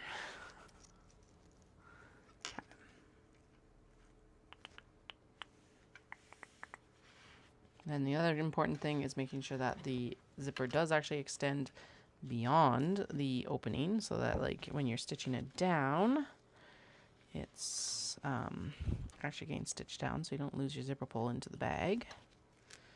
And then the big thing here is wanting to make sure that the positioning is as centered as you can make it. There we go.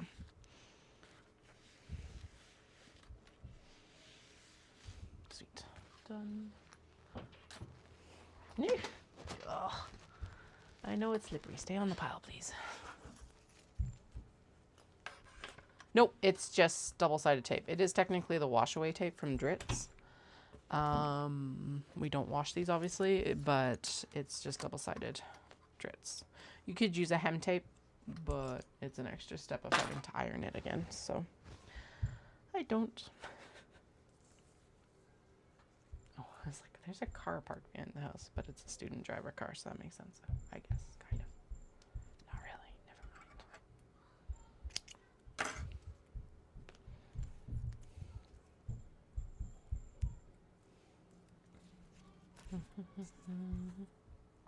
But yeah, I've tried like the knockoff like Amazon tape and stuff for this, and it was not worth it. Go with the Dritz.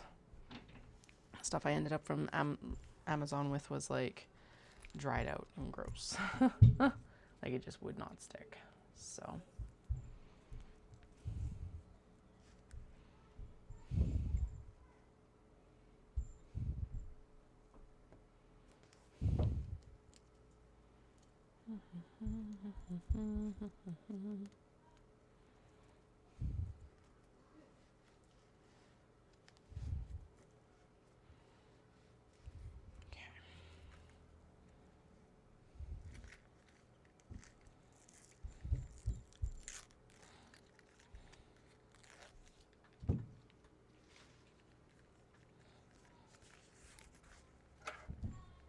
trim that down to match up with the zipper because I went a little bit too far on this end, but that's okay.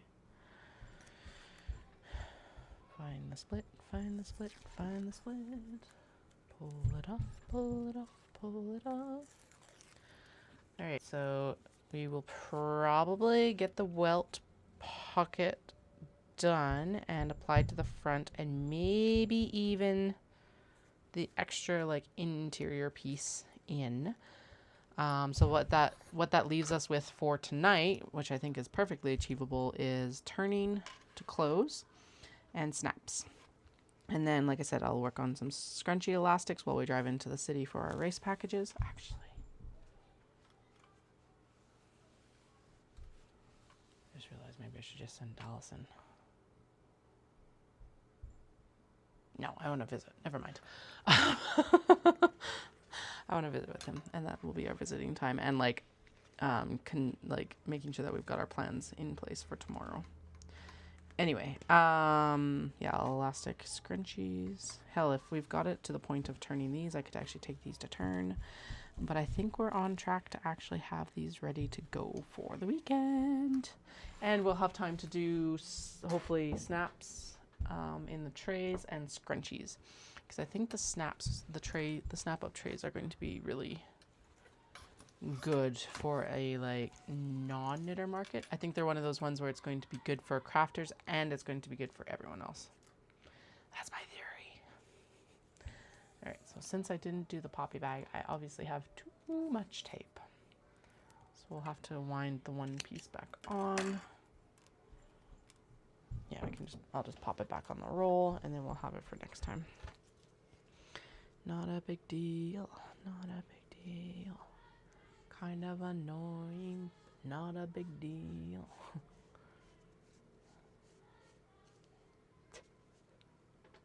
I don't even know what they're playing upstairs, but it sounds intense. Yeah,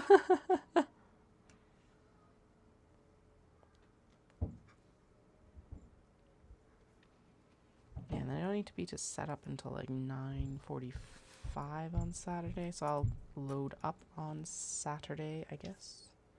Yeah, it's going to be really the only opportunity. We still need to transfer the sign, which can be something that I do tonight as well, probably, or Saturday morning. No, we'll do it before that.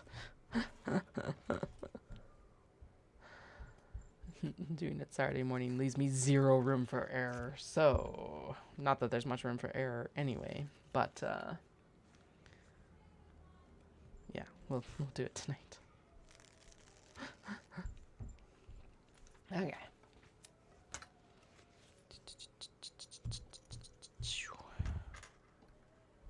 Actually, that's a good point, because we him and hawed about putting, or like had a little bit of a debate about whether we should put the sewing studio upstairs in like our front area, or if we should bring it down to the basement. The basement, I think, does fit it better.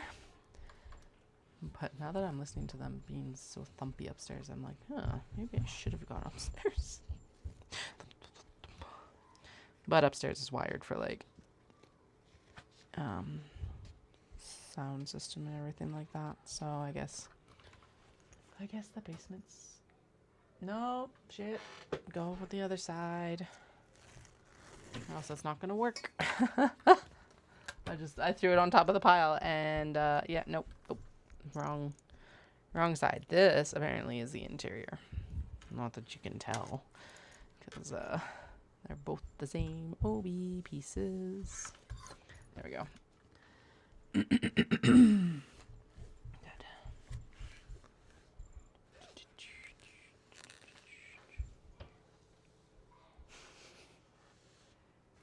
we go. All right, two more. Then we're done. Well, no. Then we're into sewing the web pockets. Holy fuck, we might actually do it.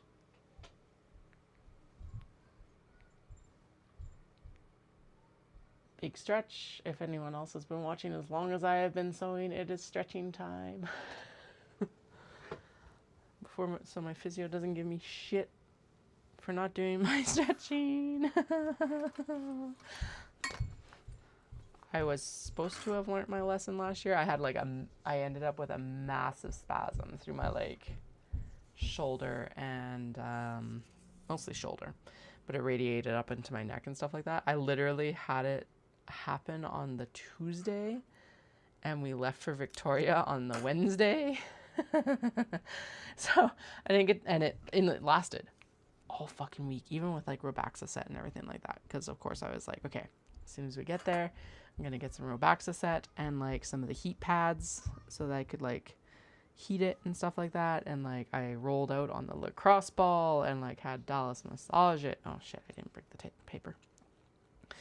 And like everything I could think of, and it still was in spasm by the time I got home. And I could tell that my physio was like, why did you wait so long to come see me? And it's like, well, because I was on vacation.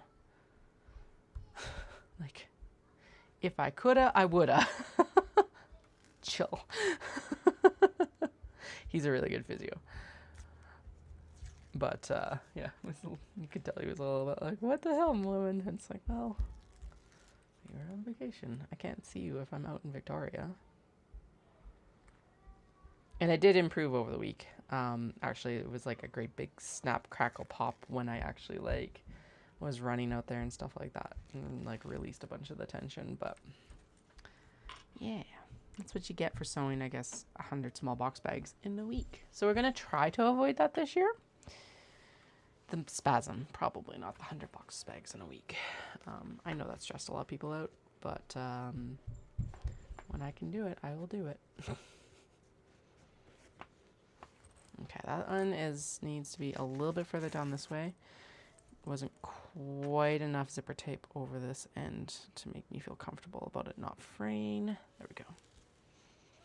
That's better.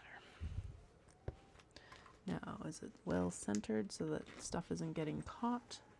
Decently well centered. Yeah, we're good. Last one to tape in. Last one to tape in.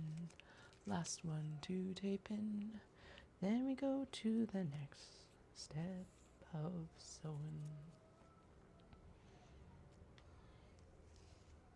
Yeah. Red on my like chest that like just gently caress the arm. Ugh. Gross. Okay.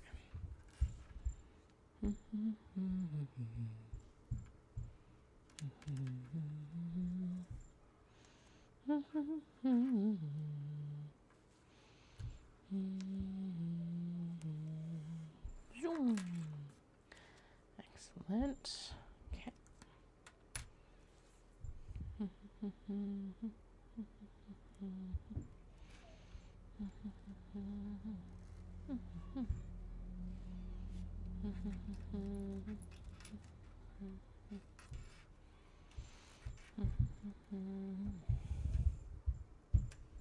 We're not bananas. We're not bananas. Okay. Go. 1 and 2. And 3. And 4. There we go. Last one to go in. Last one to go in. Last one to go in into the bag. I love this little hint of sparkle on this fabric. I know you're not going to see it necessarily on the inside, but I know it's there. You know it's there, so I think that's fair enough. Okay, now make sure that this is well enough centered in here as well. Not really. There we go. That's better. Yep. Better.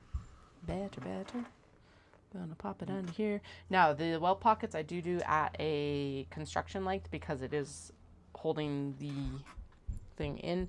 When I'm talking about construction length, I'm saying that I'm doing a 2.5 millimeter stitch length. Top stitching I typically do between 4 and 4.5 depending on what the product is. Typically 4 though, because I find 4.5 just like a little bit too long. And then any basting stitch I usually do between 4.5 and 5. So when I'm talking about switching back from like top stitch length to construction length, that's what I'm talking about typically. Just so you know. Okay, I'm gonna take all those extra zippers for the minis and put them down there. And off we go. Now I do typically do a few back stitches at both ends of the zipper. Just to reduce stress, or at least that's my theory on the fabric. Move the zipper pull out of the way as you sew up the zipper. Bloop, bloop, bloop, bloop, bloop, bloop. And then just a little ways past. And then we tuck in. Go back and forth across the zipper again. This is also integral because it basically acts as the zipper stop on this end. And then we turn again, sew back down until we need to move the zip pull again. I'm gonna actually pop my needle in, lift the foot, zip past, and I'm going to trim down these ends before we actually get back to the other end here. There we go, so they don't get like caught and having to get trimmed out of extra. Then I am going to back stitch right here along this route. That edge, and there we go. There is a welt pocket finished actually. Because the next thing is an interior, I'm pretty sure it's smashed together. Yeah.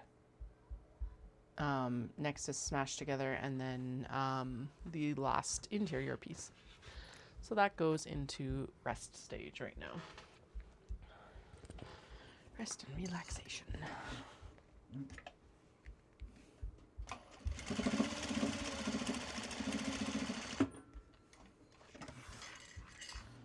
And then rinse and repeat for each bag.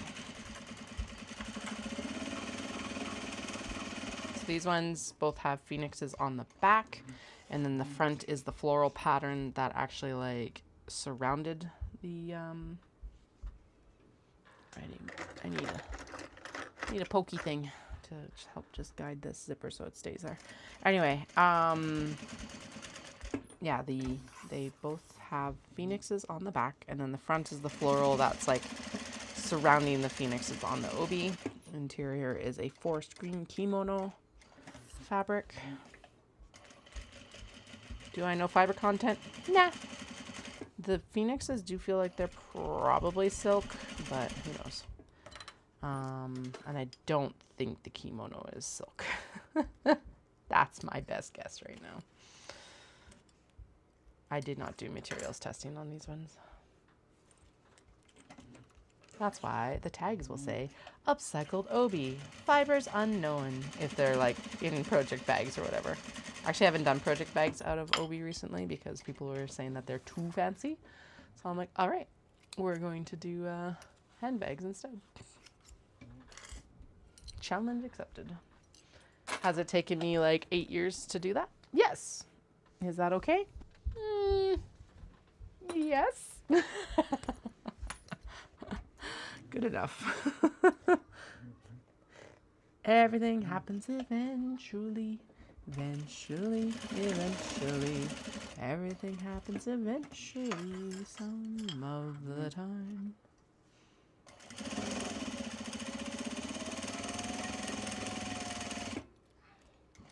In, unzip. Just make sure this end is like good enough there, so that's like sealed up when you actually zip it closed. Zipper stop stitching.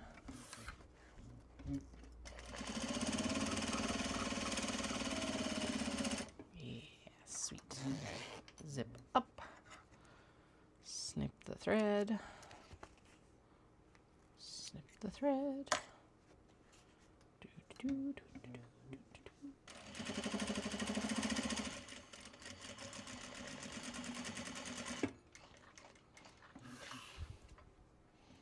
Still don't like belt pockets. Still don't like them. But at least we're decently good at them now. I am going to add a little dabby dab of fray check there, I think, because it is extremely close to the edge for the stitching here. I don't know why I held my breath for that. Shouldn't have done that. Anyway, yeah, this is just really close to the edge. So let's. I think the last Phoenix one as well was really close to the edge. So let's throw some fray check on that one too. I don't normally. Oh, not this one. The first one. Yeah. I don't normally fray check these guys because realistically, again, the stitching is going to help hold a lot of it. But sometimes a little bit extra TLC and like a little bit pizzazz doesn't go astray. Apparently these zippers are very short.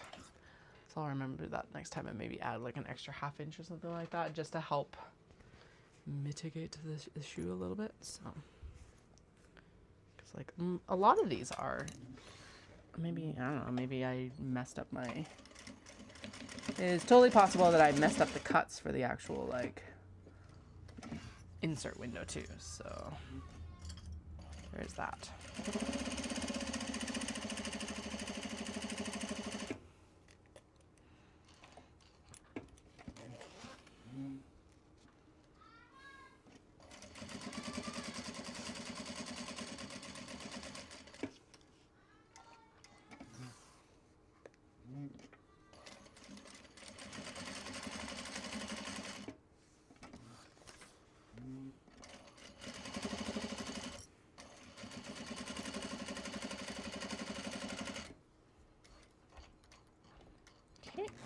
Zip it back up.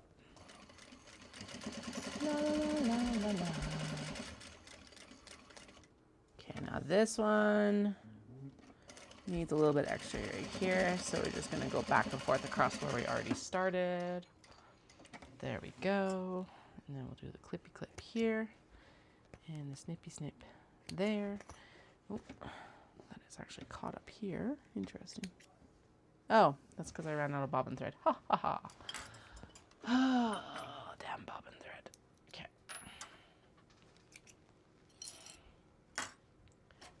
Bobbin thread ran out.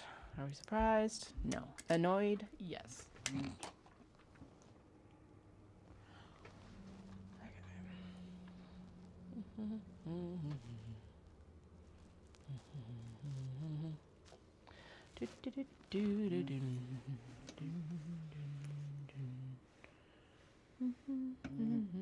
Now we'll just blend it in with the stitches back here and then continue on like we did not run out of bobbin thread.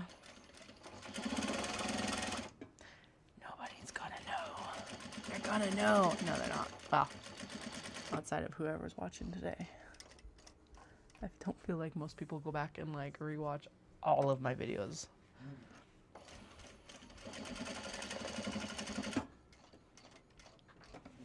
Although if you do, I'm flattered. However, there's so much.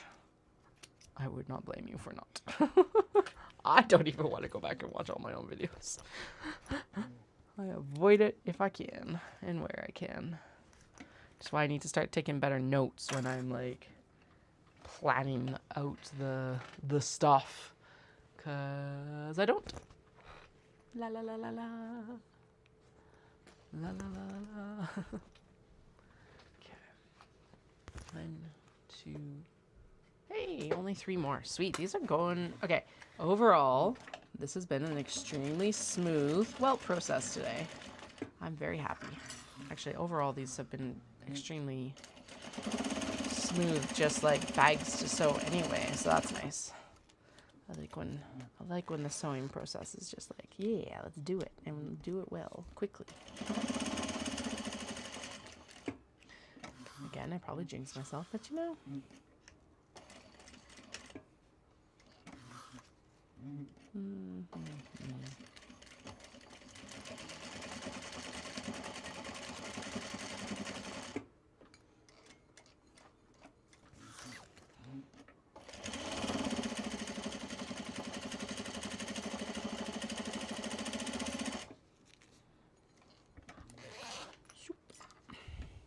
Clip. Snip. Get out of here. Thank you.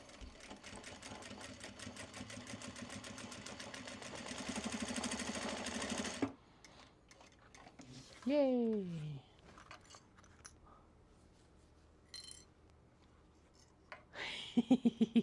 The fabric hole. Okay, yes, those ones. I'm more talking, I guess, about the like oh fuck me. The like the lives, the replay of the lives. I know sometimes they get picked up and like played a lot, but no, the fabric hole ones make sense. And I appreciate that. We're slowly getting to the point where it's like almost at 1,000 subscribers, so I'm excited about that too. Slowly, very slowly. But where are we at? Like 742 right now, so just like 258 more subscribers. I think I actually already qualify on watch hours, so thank you. I appreciate that. But yeah, we need quite a few more subscribers.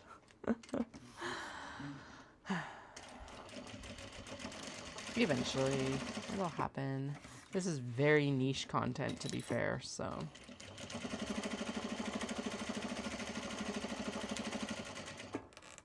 What are you doing? Okay.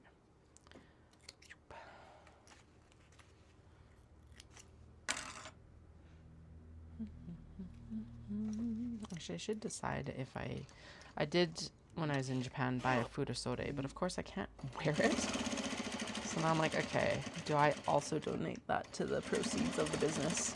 Given that the exchange is what spawned this anyway, so don't know.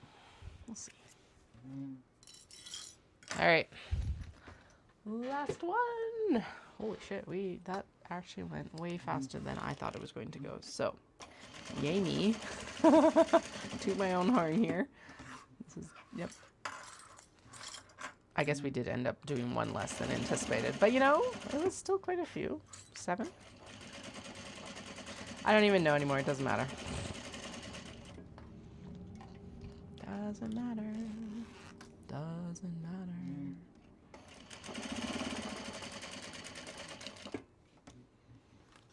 Turn. Stitch up here. Turn. And down.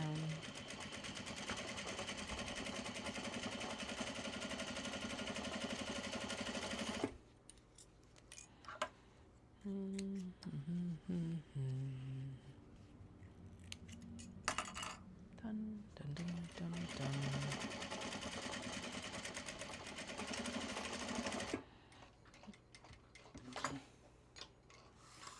There we go. All right. Oh, Furisore.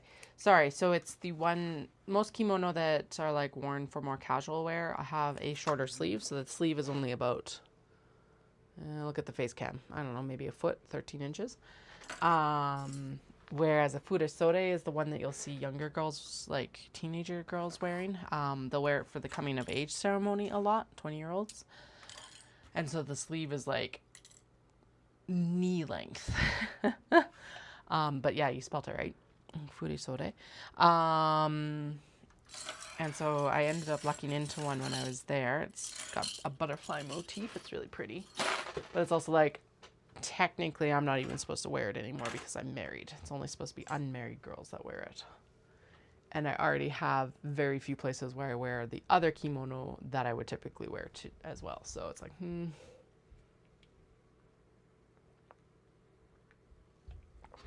I don't know. I'll figure it out. She's pretty though. Because, yeah. I don't know. Okay. Yeah, they're spectacular. I'll pull it out and I'll have to show it one time anyway. All right. We are on to the sewing of the body to the body. Smashing together the bag. Okay, I need 2. Oh shit, we need 2 straps. Okay, I need to figure out. No, we're not doing straps right away. We'll do straps. Yeah. Okay, hardware. Yep, Sailor Moon. And actually at that time too, oh wait, I just need earrings right now.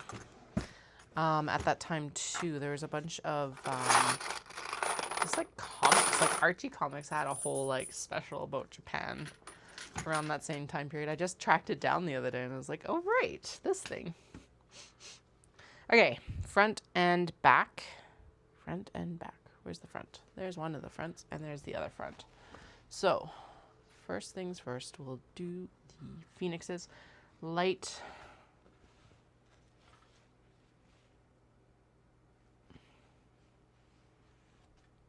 Oh, okay. I was like, this is backwards from the picture because it's upside down, Katie. Fuck my brain some days.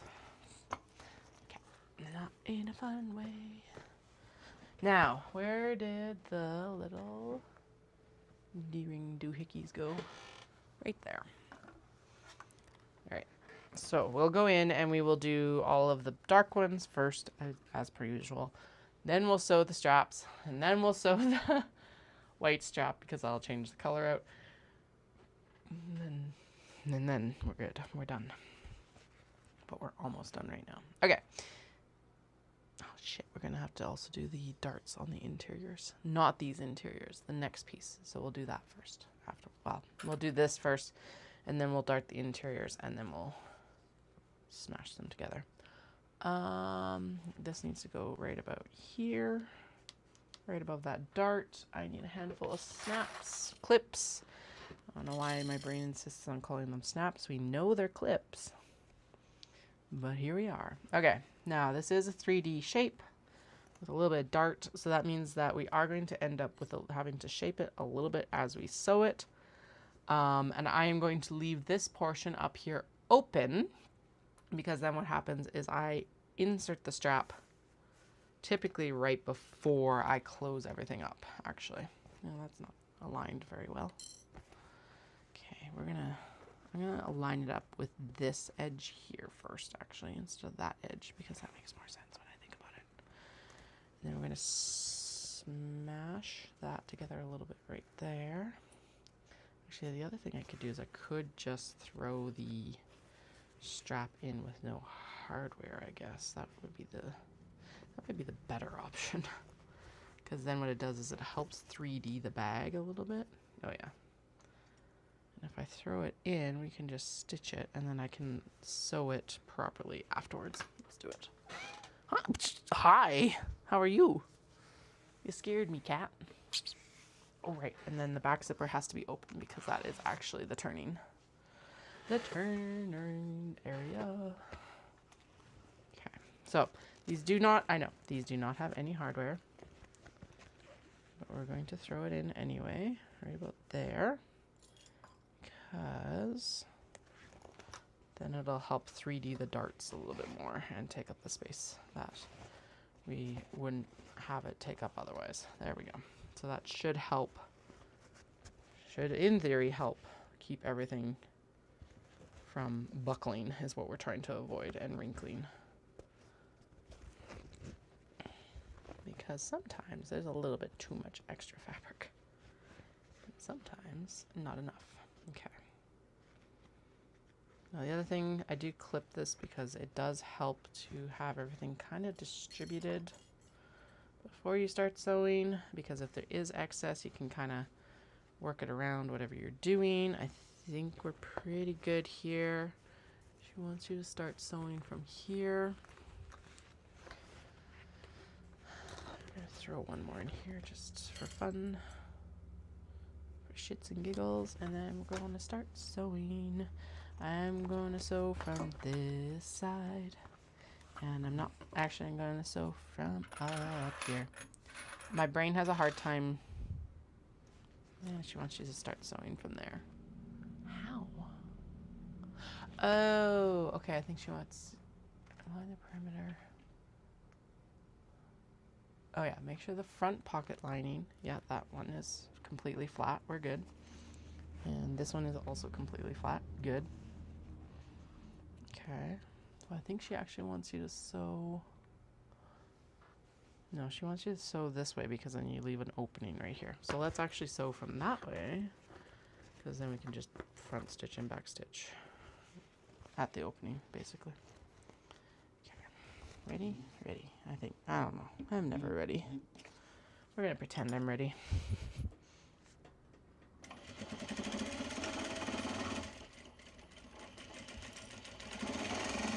Okay, back stitch over the D-ring tab so that it's like nice and well placed in the bag. Use the stiletto to kind of help everything move along correctly and hopefully remain flat. Corners are hard, no matter how much you've sewn. Corners are hard. Okay, there's a lot of fabric in this bag too, so it is going to sound like it's struggling, because it is. Just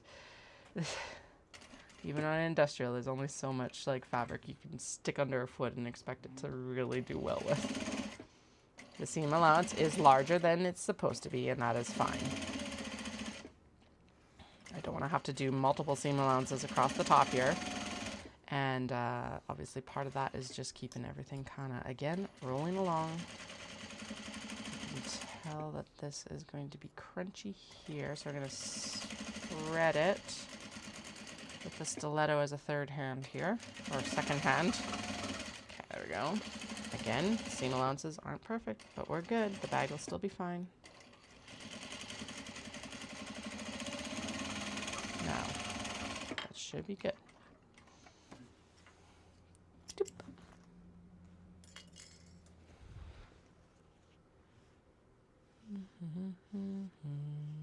The only only, okay, there's one place that I need to go over again, which is right here.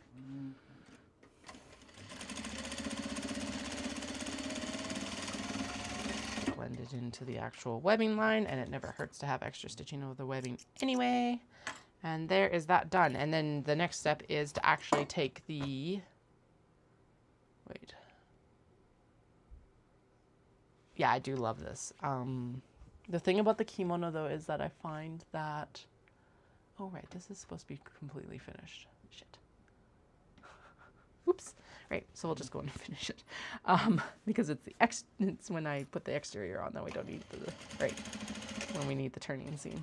Anyway, I really do like it. The kimono fabric though does tend to be more delicate than the obi fabric. The obi fabric with like all of its embroidery and everything like that tends to be heartier. So, tends to be. Not universally so though. Okay, so putting the strap in like that to finish later was an excellent idea. So the next step will be to put that interior fabric over top of it after we've darted it. I'm not doing that right now. We're not doing it right now. Okay. So this and this one, we need another gold D-ring. And she has you put it down. Yeah, it's a really just elegant kimono. That is the best description for it. There's a really cool pattern around those embroidery pieces as well, or woven pieces. I'm not 100% sure. But it's like textured in the actual fabric as well, like in here. Let's see. Oh, these are woven, yeah, because you can see the weft going back and forth. So nice hidden little flowers in this one. Again, it's a lot of fun. I like hiding flowers and stuff like that in these bags. Okay, we need another strap. Stupidity strap. Right here. Good enough. I really like how this one turned out with the flower placement at the bottom here. These phoenixes turned out spectacular for where they ended up. Did I mess that up? Doesn't matter. No. No, we're fine. Anyway. Yeah, this phoenix motif was so large that it needed to be like the back motif for this for sure. That's partly why it sat so long to wait to see what it was going to be made into. Was like, there's such large motifs to figure out. I actually told Dallas that I should probably bring my like pattern pieces with me when I go, because it's like they're lightweight, they're flat, so they pack really well, so they'd be easy to carry to Toji for the flea market or the temple market. And then I'm not buying obi that like just do not 100% work at all. Obviously, I have not done that in the past, and I'm not like scrambling to figure it out, but it's definitely taken longer to figure out than it should have. I have a general good idea, but then I get distracted by the pretties, so you know, it's probably still gonna happen that way anyway. That's just how it goes. I don't know how she wants you to start here. It's like, does she want me? Oh, interesting. Let's try it. It's like the neck of my machine can barely like. Pretty sure this is written for domestic machines. So what do you mean start here? Okay. I want a cylinder art machine so bad, especially when I'm doing stuff like this. Yeah, that doesn't work. Fuck that. I'm not doing that to myself. Yeah, and the thing is too is like I use those acrylic like or not acrylic, but like the opaque, I guess, like the cutting board pieces. And so I could pattern piece or pattern placement guess right at the booth, basically. Some of them it's easy, right? Like it's not a big deal. You just know. But some of them you definitely need to like figure it out. Like this one.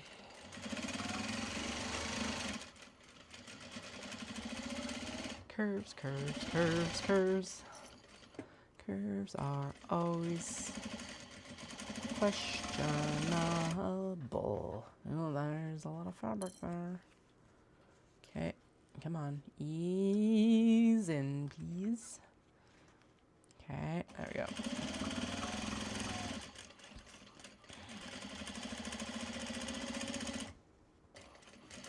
And that is where a cylinder iron machine would be glorious.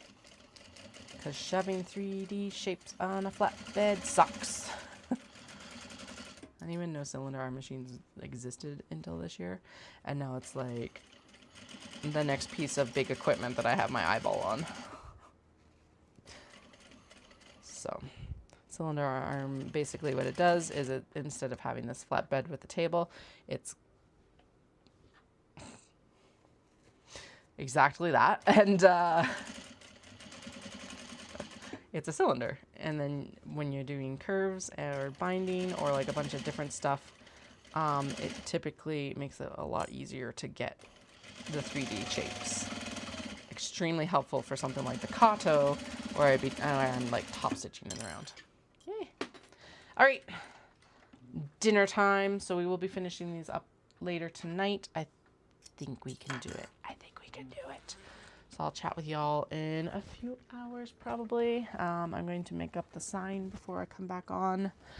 But we've got 2 out of 1, 2, 3, 4, 5. We've got 5 more to go. So